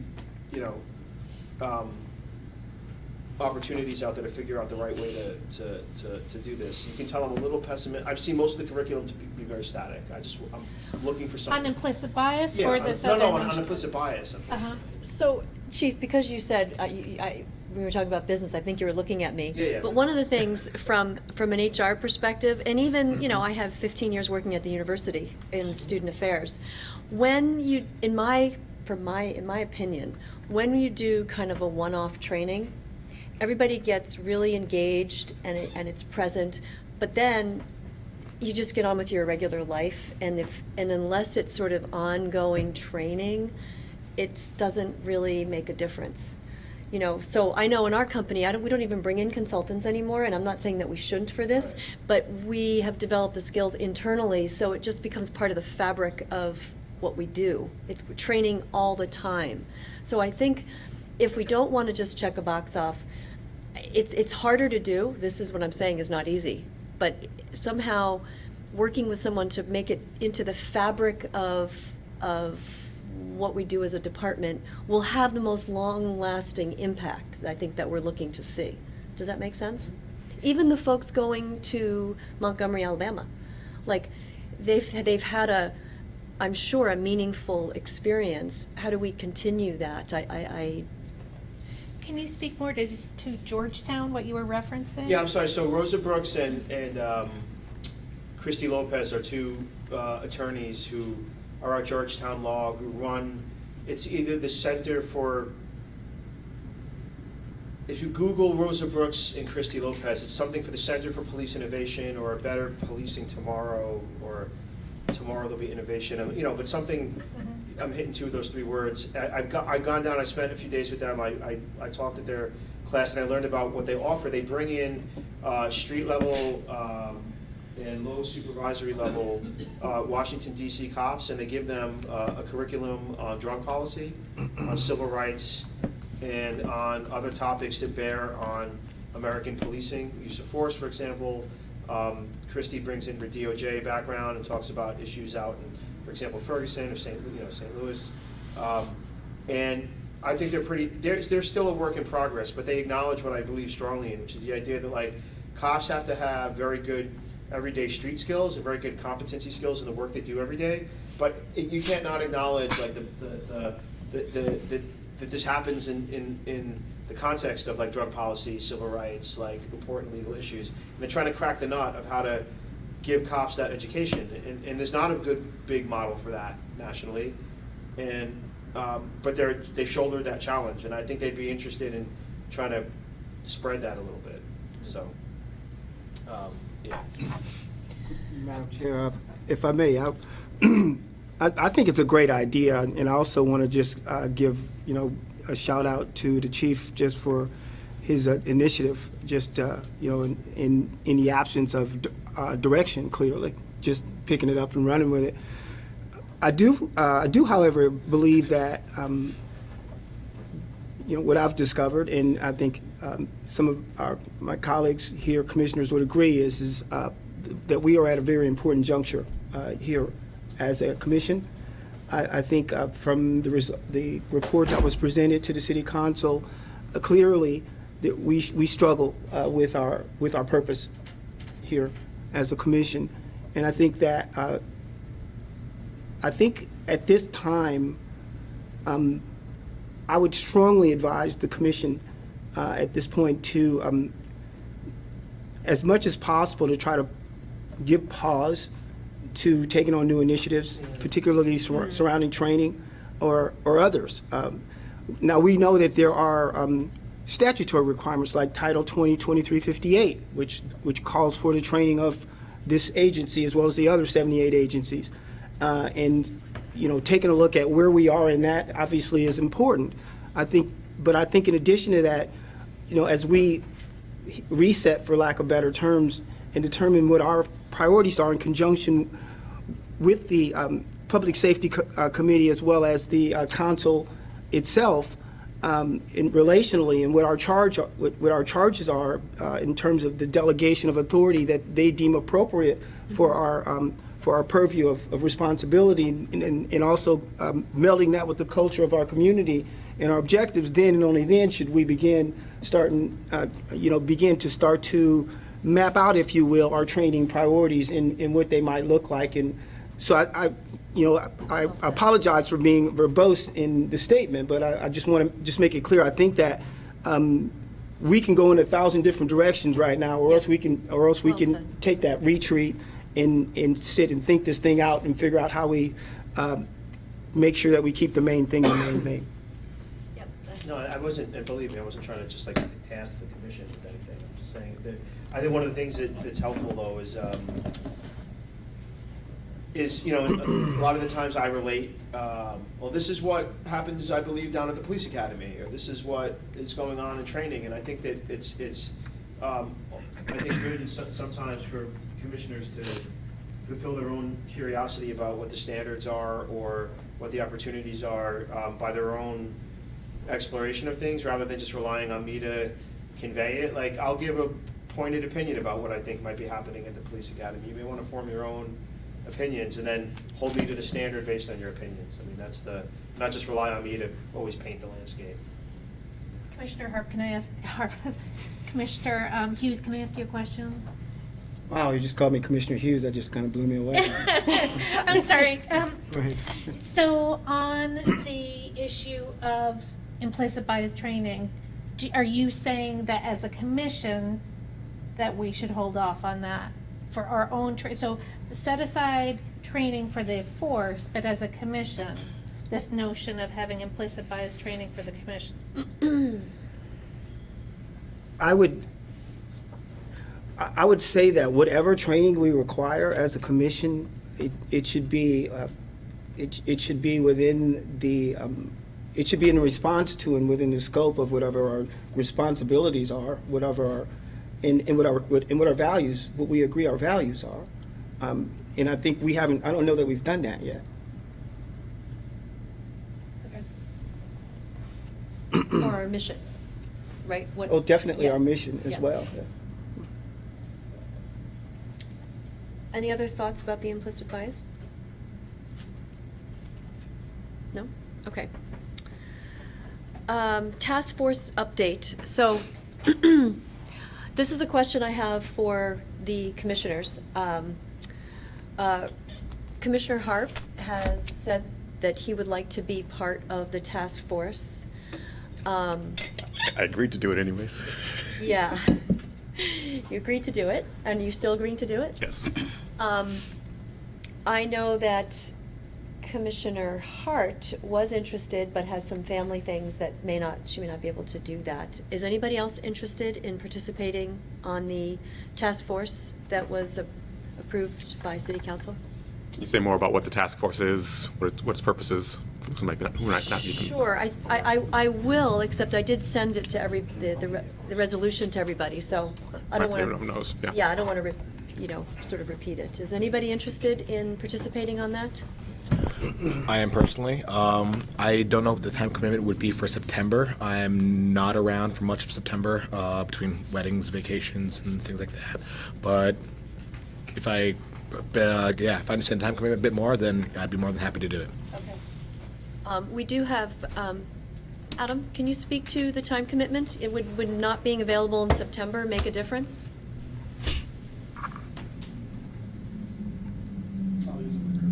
Thank you.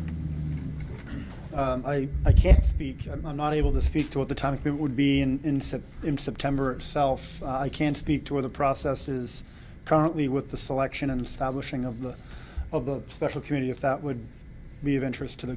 Yep. The applications have closed. They are being processed, and word has gone out to the applicants. The committee, the selection committee of boards and commissions, the subcommittee of the city council will meet. The resolution calls for a slate to be brought forward, if that's possible, to the city council no later than its next meeting, which is on the 15th of this month. Soon thereafter that, a schedule would be set for the committee's work. And that's the slate for citizens that want to participate? That's correct. There are additional members that are appointed, not through a selection process, but through an appointment process, and that's the administration as well as the council has seats to appoint. Yep, and the commission appoints. And the commission appoints as well, excuse me. Okay. Okay. As soon as information around the scheduling of the meetings and its work and its scope of work become pulled together, I'll share it out with the commission. Okay, great. Thank you. Thank you. And it's possible that I could attend in September if there are meetings you can't attend, I could step in your place just for those. I just have a lot of unknowns right now, but I would be happy to fill in for you if I could. Thank you. Great. And I don't know how other commissioners feel, but I was thinking that what may be helpful is even once the task force gets meeting regularly, that we might put it as an agenda item on each of our meetings so that you, as task force members, can kind of let us know what's going on, see if you need our input on anything, and keep us informed on the progress of the task force. So Okay, great. Thank you, Jabu. Thank you, Shireen. Okay, the next on the agenda is social media. This was, and just to give the new commissioner some context, we've been talking about, do we need a separate social media policy for the Burlington Police Department? Right now, the city council is, I don't know actually where it is with city council, but city council is going to hopefully sometime in the near future be approving a social media policy for the entire city.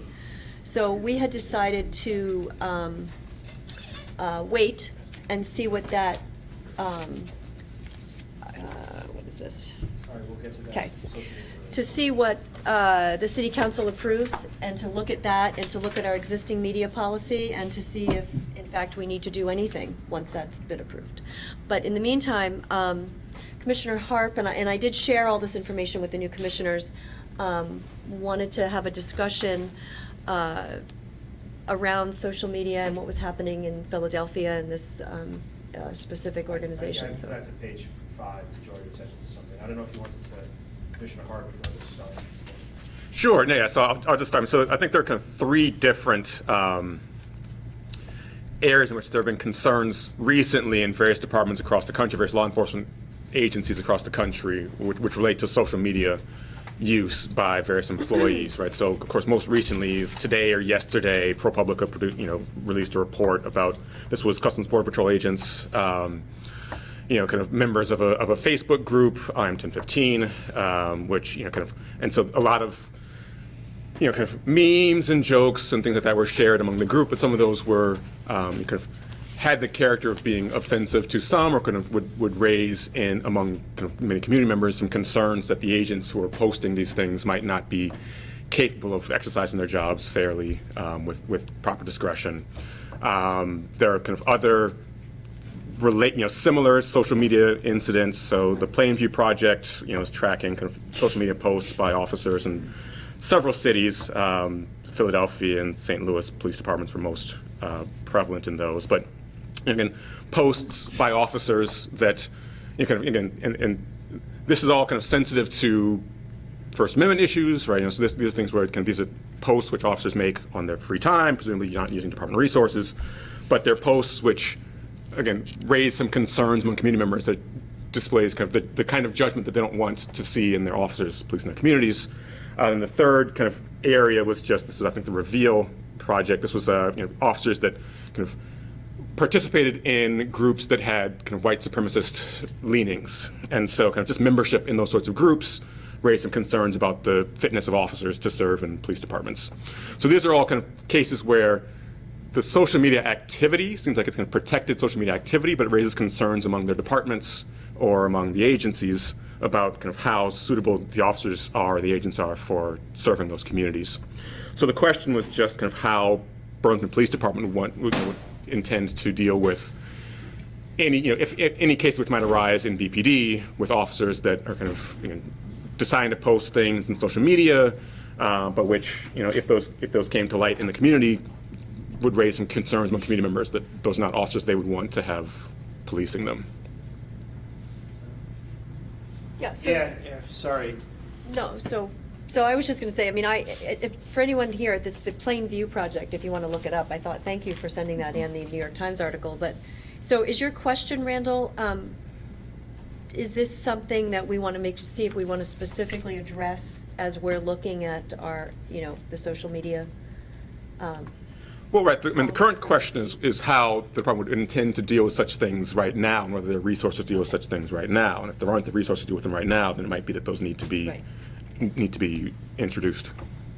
All right, so what we have right now, I gave you page 505, is paragraph 4. It says employees are strongly cautioned that expressing any opinions about work-related matters, and I take that as broadly construed, by social networking, et cetera, blah, blah, blah, can open the door to personal liability, litigation. But it says additionally,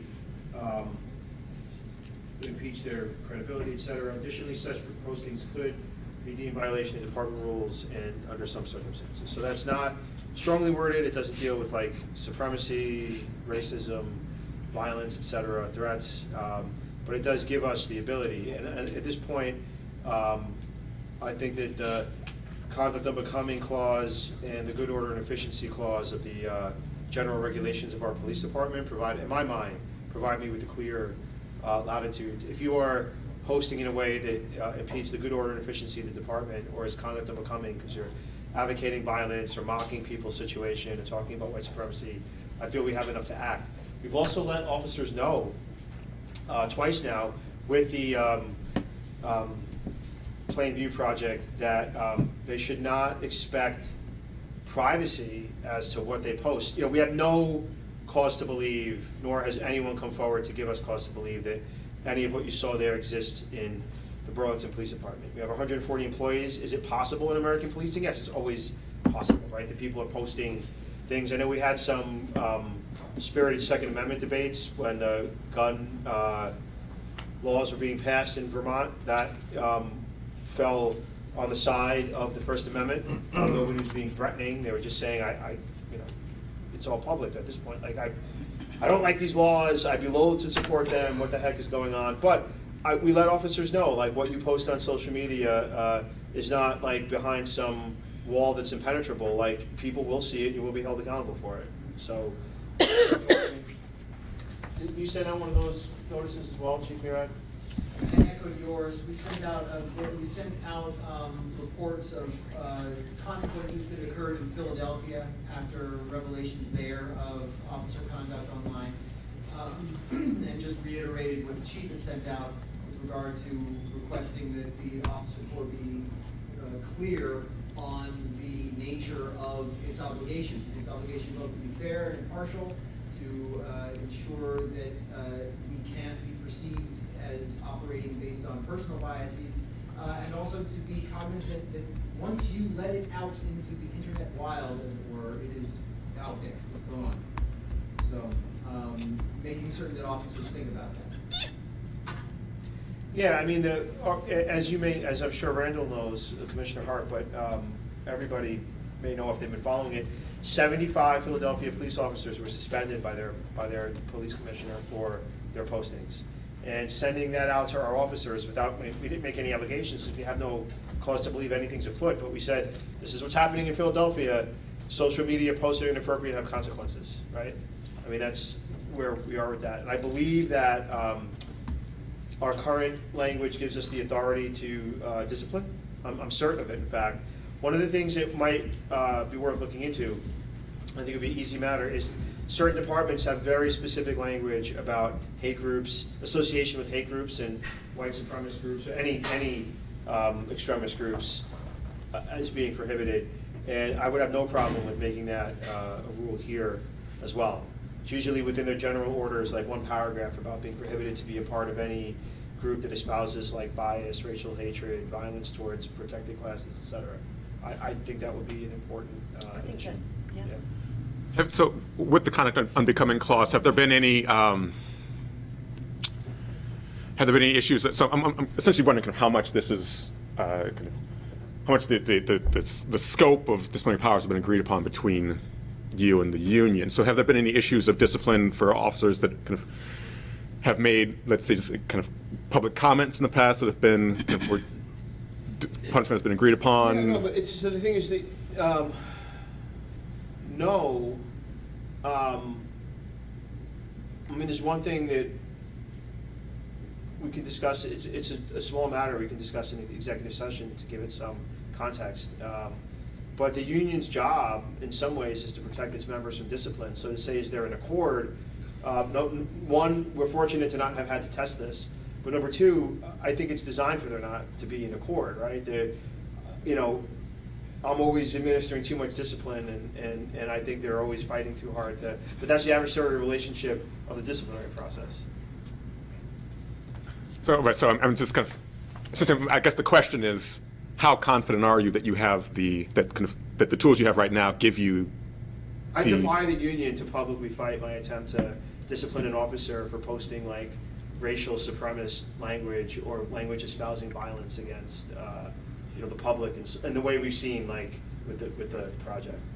Because those cases have not been resolved yet. I mean, so the officers are suspended, but they're not no discipline has been Right, actually But nonetheless, imposed I yet. don't hear like the union saying like, this is, we're gonna go to bat for our members, this is an important part. I mean, there are First Amendment arguments to be made, right? No, there are. And I'm sure, God forbid this ever happens, but the police commission will have an opportunity to calm these deaths if it were to happen. And so, would it be, so is there a need for there to be stronger language then? So as you noted, the language in 4 is pretty broad, right? But you think that it doesn't need to be stronger? I think what could be stronger is language about associations with, or statements that would lead to believe you have an association with like a hate group, or a racial supremacist group, or an extremist group, or a group that affiliates with that advocates for violence, right? I want that to be in it, because I think that would cover not only the postings, but I think it would cover activity as well. Yeah, I actually think 4, I would be in favor of rewording it because I think you're capturing protected rights here.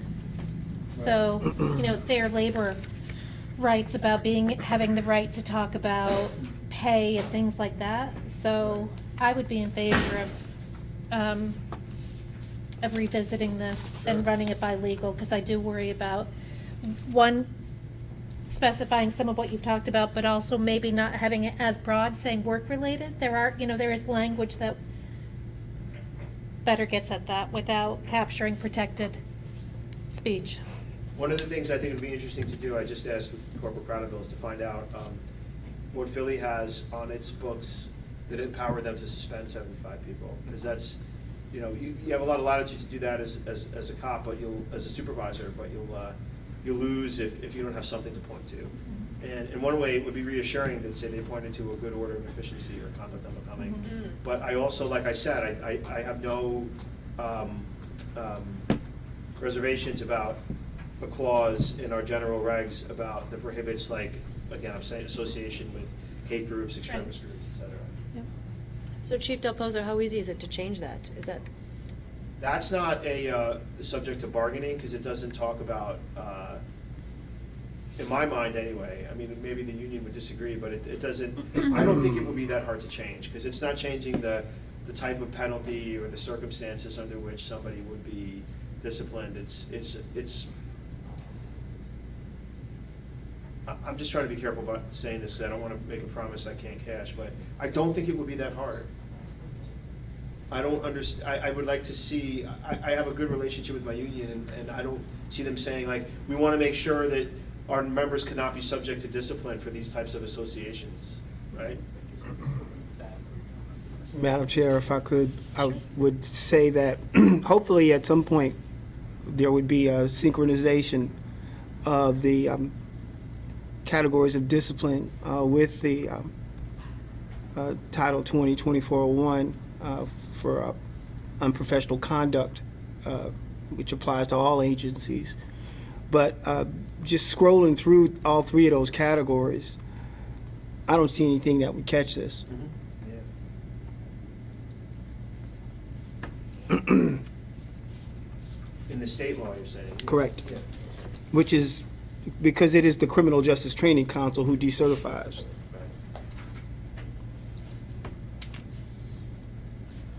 So, Chief Muir, did you pull that paragraph out of New York City's patrol guide when you get a chance?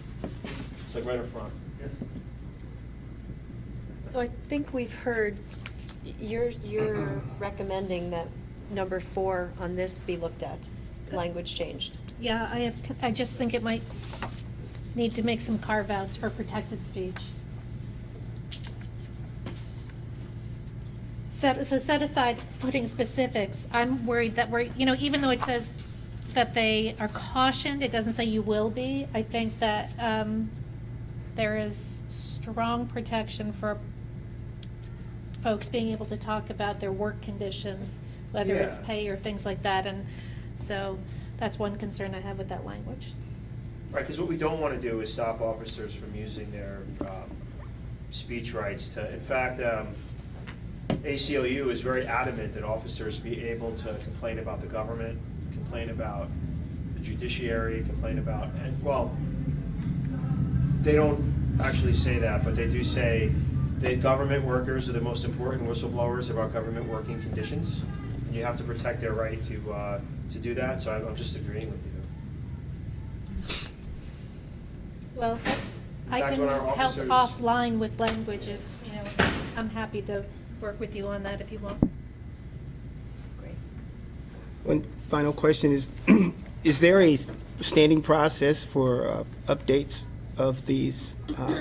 Would you call this a policy? It's a directive, yeah. A directive? Is there a standing process in place for the updating of all policies? Well, if we identify a need to update them, then I task it to the people that have the relevant expertise, and then we go through review drafts and we bring it to the commission. But typically in the creation of any policy, there's not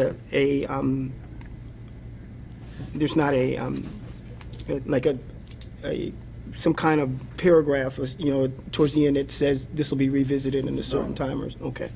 And the only time that we would revisit a policy is such time as we thought it was necessary.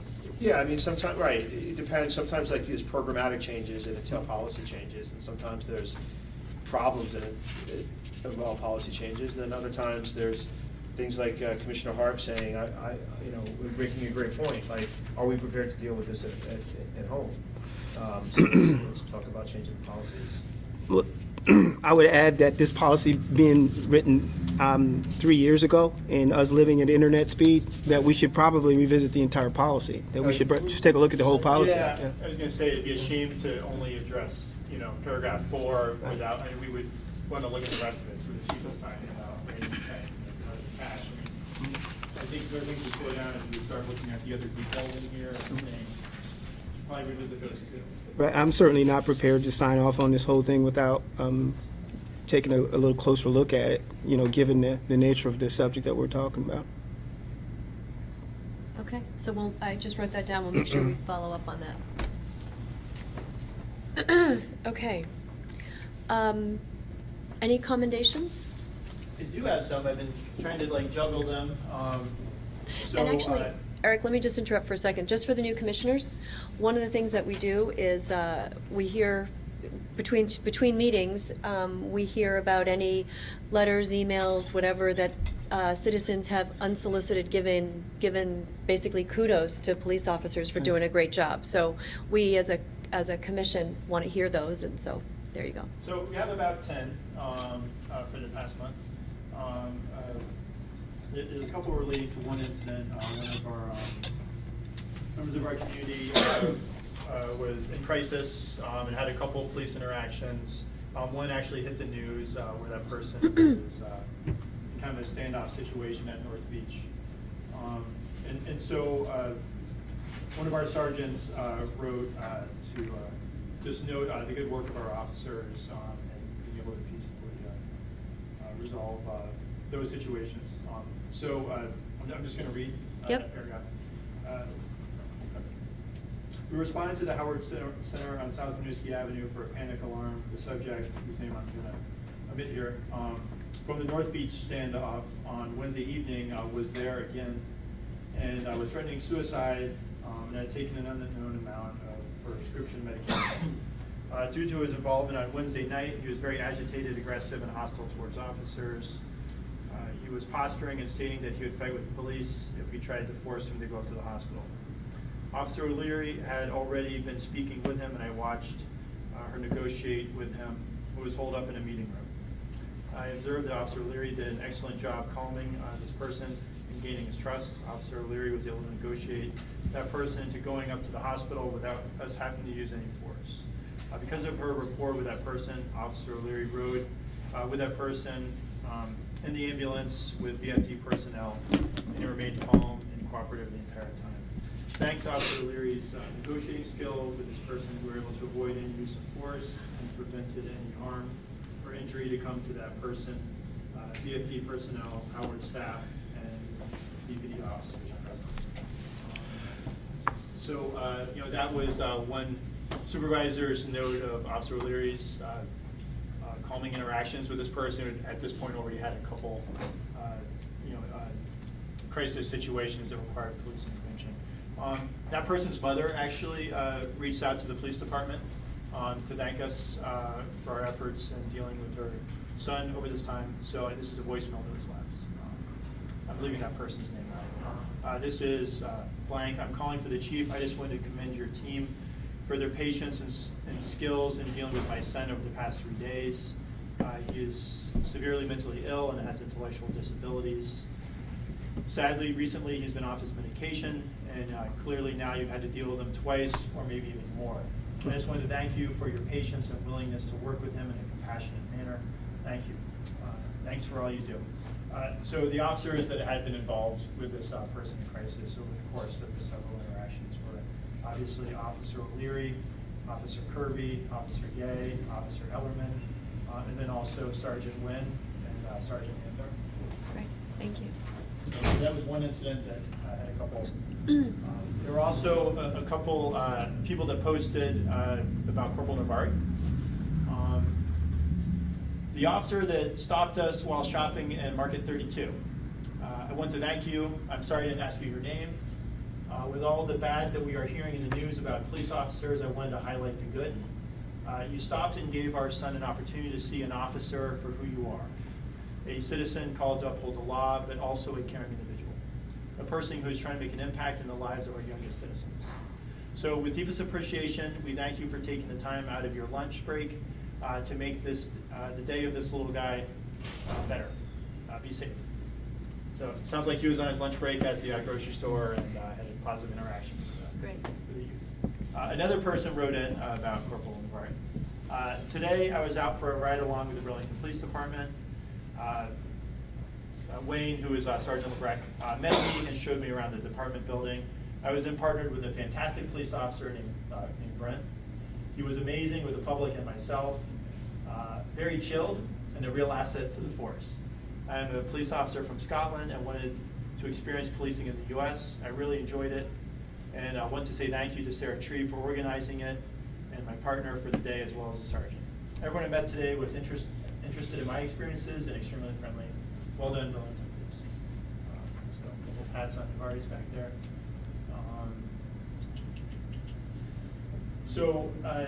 Here, Sergeant DeFranco, who's our community service police officer, wrote to commend two of our community policing, to commend two of our officers. I'm writing to commend Officer O'Leary and Palmatier on how they handled a particular person. That person confronted them with a 2-inch pocket knife in a skinny stairwell. Palmatier was able to talk her into throwing it outside. It came to a point that that person tried to run back into the department. I believe she folded the knife back up, and Palmatier and O'Leary were able to stop her before she got to the department. They secured her hands with verbal commands, and ultimately she dropped the knife and were able to secure her and get her to BFD, who transported her to crisis. So they were able to take someone with a weapon, not use force, and get them to crisis intervention. And I think I'll just read one more. Sure. Than going through all 10. Recently stopped by Officer Marvin because of an expired registration that was due in August of 2018. The officer was not only professional but also polite and thorough. I received a warning and promptly rectified our oversight via the efficient DMV website, which I can say actually. Nailed it. New registration very quickly. But we were fortunate that people are willing to do such a hard job with dedication and integrity. So, Thank you. some of them. Yeah. So, for the new commissioners, one of the things that we had talked about before was, as commissioners, to write letters to the folks that are getting, commendations from the public. I've written some. I think that Bob Simpson, I'm not sure, I think he wrote some, and then he also went to roll call once or twice. I don't know if this is something, I don't know how you guys feel. Do you? I feel strongly that we should continue, but I'm interested to hear from the rest of you. What's the process right now by which officers get notified when they receive commendations? So oftentimes it'll either be forwarded to them in the form of an email, and it might go into their folder, so they're notified of that as well. So it might get an email from Laura or something like that. Help me understand the program. So I'm an old soldier, so, awards and commendations, I got like soup sandwich on my chest already. I can't get a cup of coffee with all of it, but I think it was Alexander the Great said if I had enough ribbon, I could conquer the world. And I think I'm just curious about what that looks like in a police department. What is the commendation? How in the course of a person's career, and this is a long conversation, so I don't want to get too deep into it, but I just want to understand, is there something that we can refer to look at how are officers, is there a good commendation medal? Is there a meritorious service medal? Is there so all of those things, is there a process whereby on a quarterly basis, folks are, provided commendations and so on and so forth? Or are we recreating a wheel? So Lieutenant Lawson actually deals with our medal committee. So we do have an annual award ceremony where we give out certain types of awards and medals, right? Stuff like this may culminate in a larger award if you're getting them constantly. A lot of times what Corporal Crowderville just read will go into a personnel file, so when we're looking at promotion, or even if somebody's up for discipline because they messed up, but they have a stack of, hey, this person's really done well, they made a mistake, it mitigates, right? But as far as formal awards go, you want to talk about that for a second? Sure. So currently what we have is an annual award ceremony where we recognize operational merit and also there's civilian recognition and performance-based actions that have been done in the field. Whether that is to the Chiefs Award, which is our department's highest award for activity and performance, to a civilian or even a low-level certificate of acknowledgement for certain actions that are done throughout the year.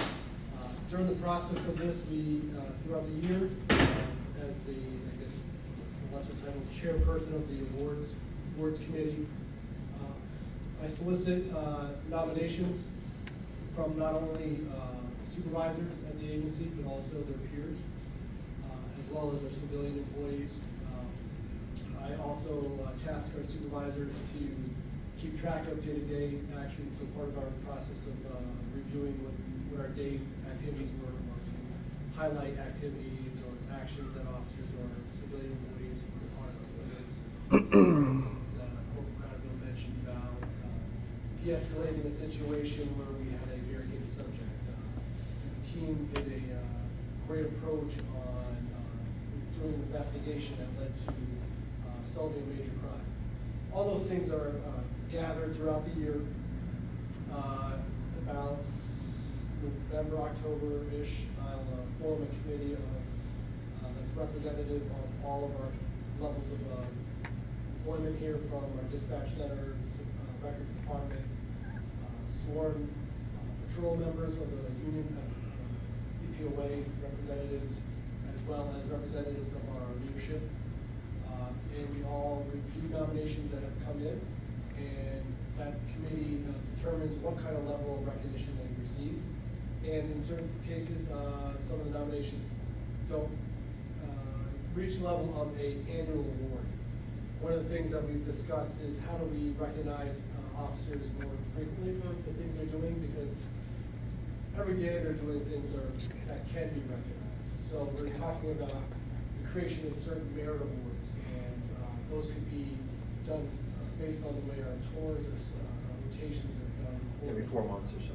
Those things can be done by a sergeant during a roll call, but they can consist of what we haven't decided what the tangible significance will be, but it could incorporate a ribbon that an officer would wear in their Class A uniform. And those are, merit awards can accumulate. It doesn't mean one, it could just be an added star to represent multiple recipients and stuff like that. But the key is, our leadership is trying to really recognize behavior, interaction. Great, thank you. if I could just be direct. Yes, please. So in the interest of time, I would just agree with the chair and say that I'm 100% behind, working in whatever capacity to acknowledge the hard work of our troops. And I think there's more to it, though. I think there's a lot more to it, and it sounds like you're working on it. Slowly, yeah, but like sort of piecemeal. I mean, if you want to put a time frame on that alternate approach. Yeah, no, currently we're actually incorporating some new leadership into our guard, which kind of pulls in the pieces, bring all the awards together and kind of representing the department awards themselves. Right. I mean, quarterly awards would be great. It would be awesome to be able to acknowledge, to take and review the things that we hear on a monthly basis and roll up and pick out that one person that stands out and acknowledge them on a quarterly basis. There's nothing wrong with a certificate of appreciation or a certificate of achievement every now and then, just to let somebody know, hey, we see you, we see that you're doing a good job. And I don't, in my first 2 hours of being a commissioner, I don't want to speak to, but. A quick follow-up to that. So on the one hand, I do think there's some value in the commission as a whole, kind of recognizing and appreciating what we think of as good, particularly exemplary or good instances of policing. Mm-hmm. I'm concerned about the thought about just kind of any time a commendation letter comes in, having the commission simply kind of parrot that letter back and write, essentially, a kind of duplicate letter based on an interaction we haven't really seen, saying so-and-so said this, we're also going to write this to just say congratulations on this. I think that there's probably a more effective way to do that, in part because also I just think that, the officers had an interaction with that particular person.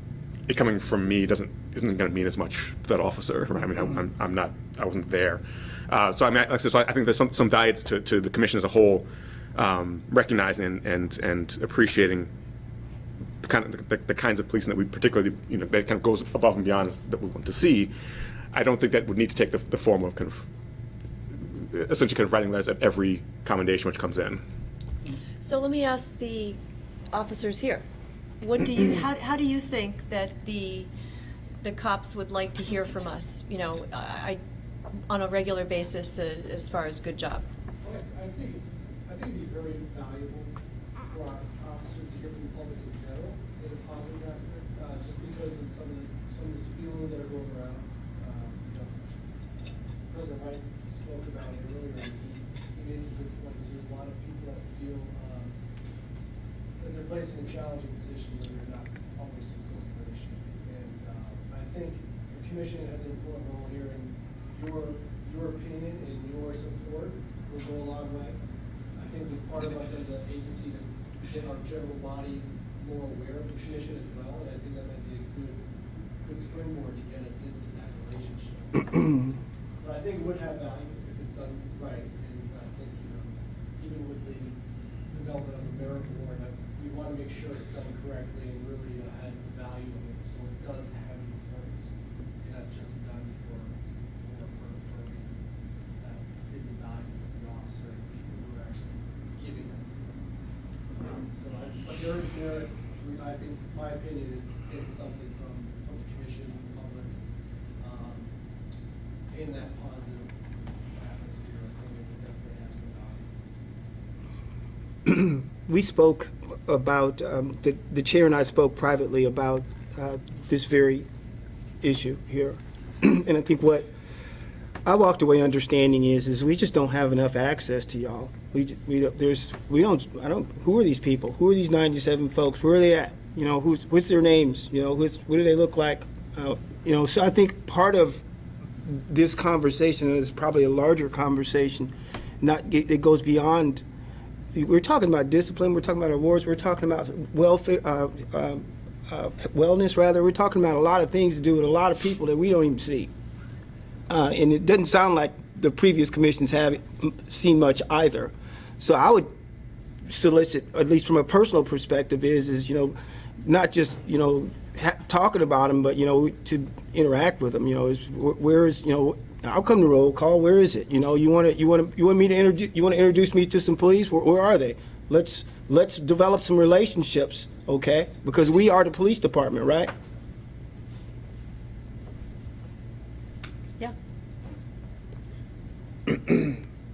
So the commission, I know we move on in the interest of time, the commission's always been welcome to come to roll calls. Usually it helps when there's a putative, some sort of nominal reason to say something or reflect on something, but that's always an invitation. Always invited to come to the award ceremony, always invited to come to the holiday party.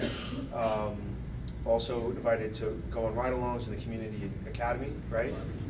Also the barbecue, and then, that covers a lot. Roll calls is 3 times a day, every day.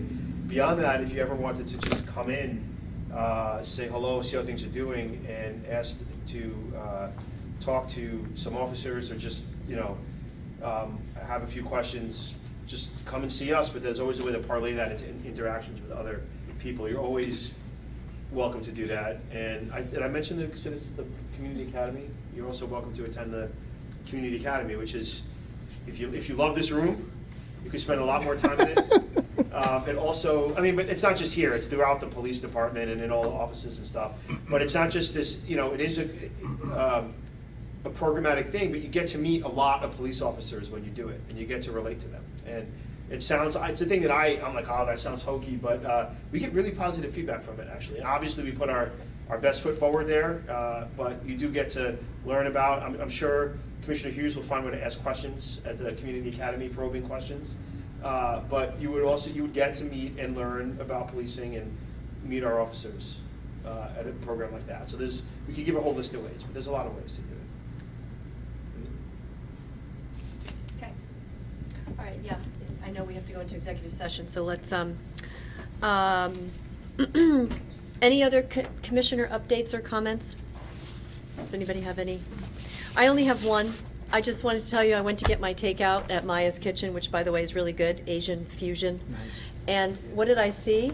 But Burlington Police poster, we are hiring, in English, and right next to it, in Vietnamese. And I just thought, I took a picture, so I thought it was pretty cool. And also saying, these are for beach and parks patrol for this summer, and in the part of the poster says, please, if you're interested in a career in policing, consider applying. Right. So, and it was $14 an hour. It was a good wage for, people for the summer. So I just wanted to share that because I was pretty excited to. Yeah, people had asked, like, very cynically, like, if you can't read the English poster, why the hell are you gonna police the city? And I said, I want somebody's, that's their skeptical view. Okay. And I said, number one, I want them to understand that, people are welcome regardless of what their native language is. But number two, I want some Vietnamese American's parent to read that in Vietnamese and come home and say, you need to join the Beach and Parks Patrol this summer. Go get a job. So there was a rationale behind that. And I don't have any issue at all with multilingual. We have Vietnamese speaking resources in our police department, so we had that, but I would put it into any language that is spoken in our county. Just a matter of finding a good translator. Great. No, I wanted to share that Yeah, because it's I saw the kind of same. fun. Okay, so we need to, any changes to the minutes from the previous meeting? And if not, we need a motion to accept the minutes. Motion to accept? Second, anybody? Yes, second. Second, all in favor? Aye. Okay. The meeting minutes from last month are approved. So our next meeting, we are having 2 in July because we couldn't schedule one for June. So our next meeting is July 23rd. Is everybody good for that meeting? Yeah? I might not.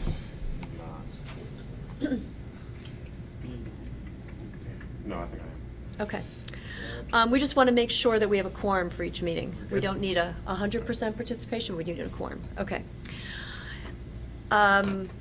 So just so the new commissioners know, we can talk about some agenda items now that are coming out of this meeting, but if there are some agenda items that come up between now and then, please let me know, and we'll see if there's room in the agenda for that month, or if we'll have to put it off. But I had written down some. I think, Chief Del Pozo, you said that we should have the car stop data. Would we have that for that meeting? Okay, so we'll definitely have that. Will we have time, or should we, to look at the directive DD 28, number 4 that Shireen had mentioned? Or is that a bigger, we're going to look at the entire directive. I think, That's a good question.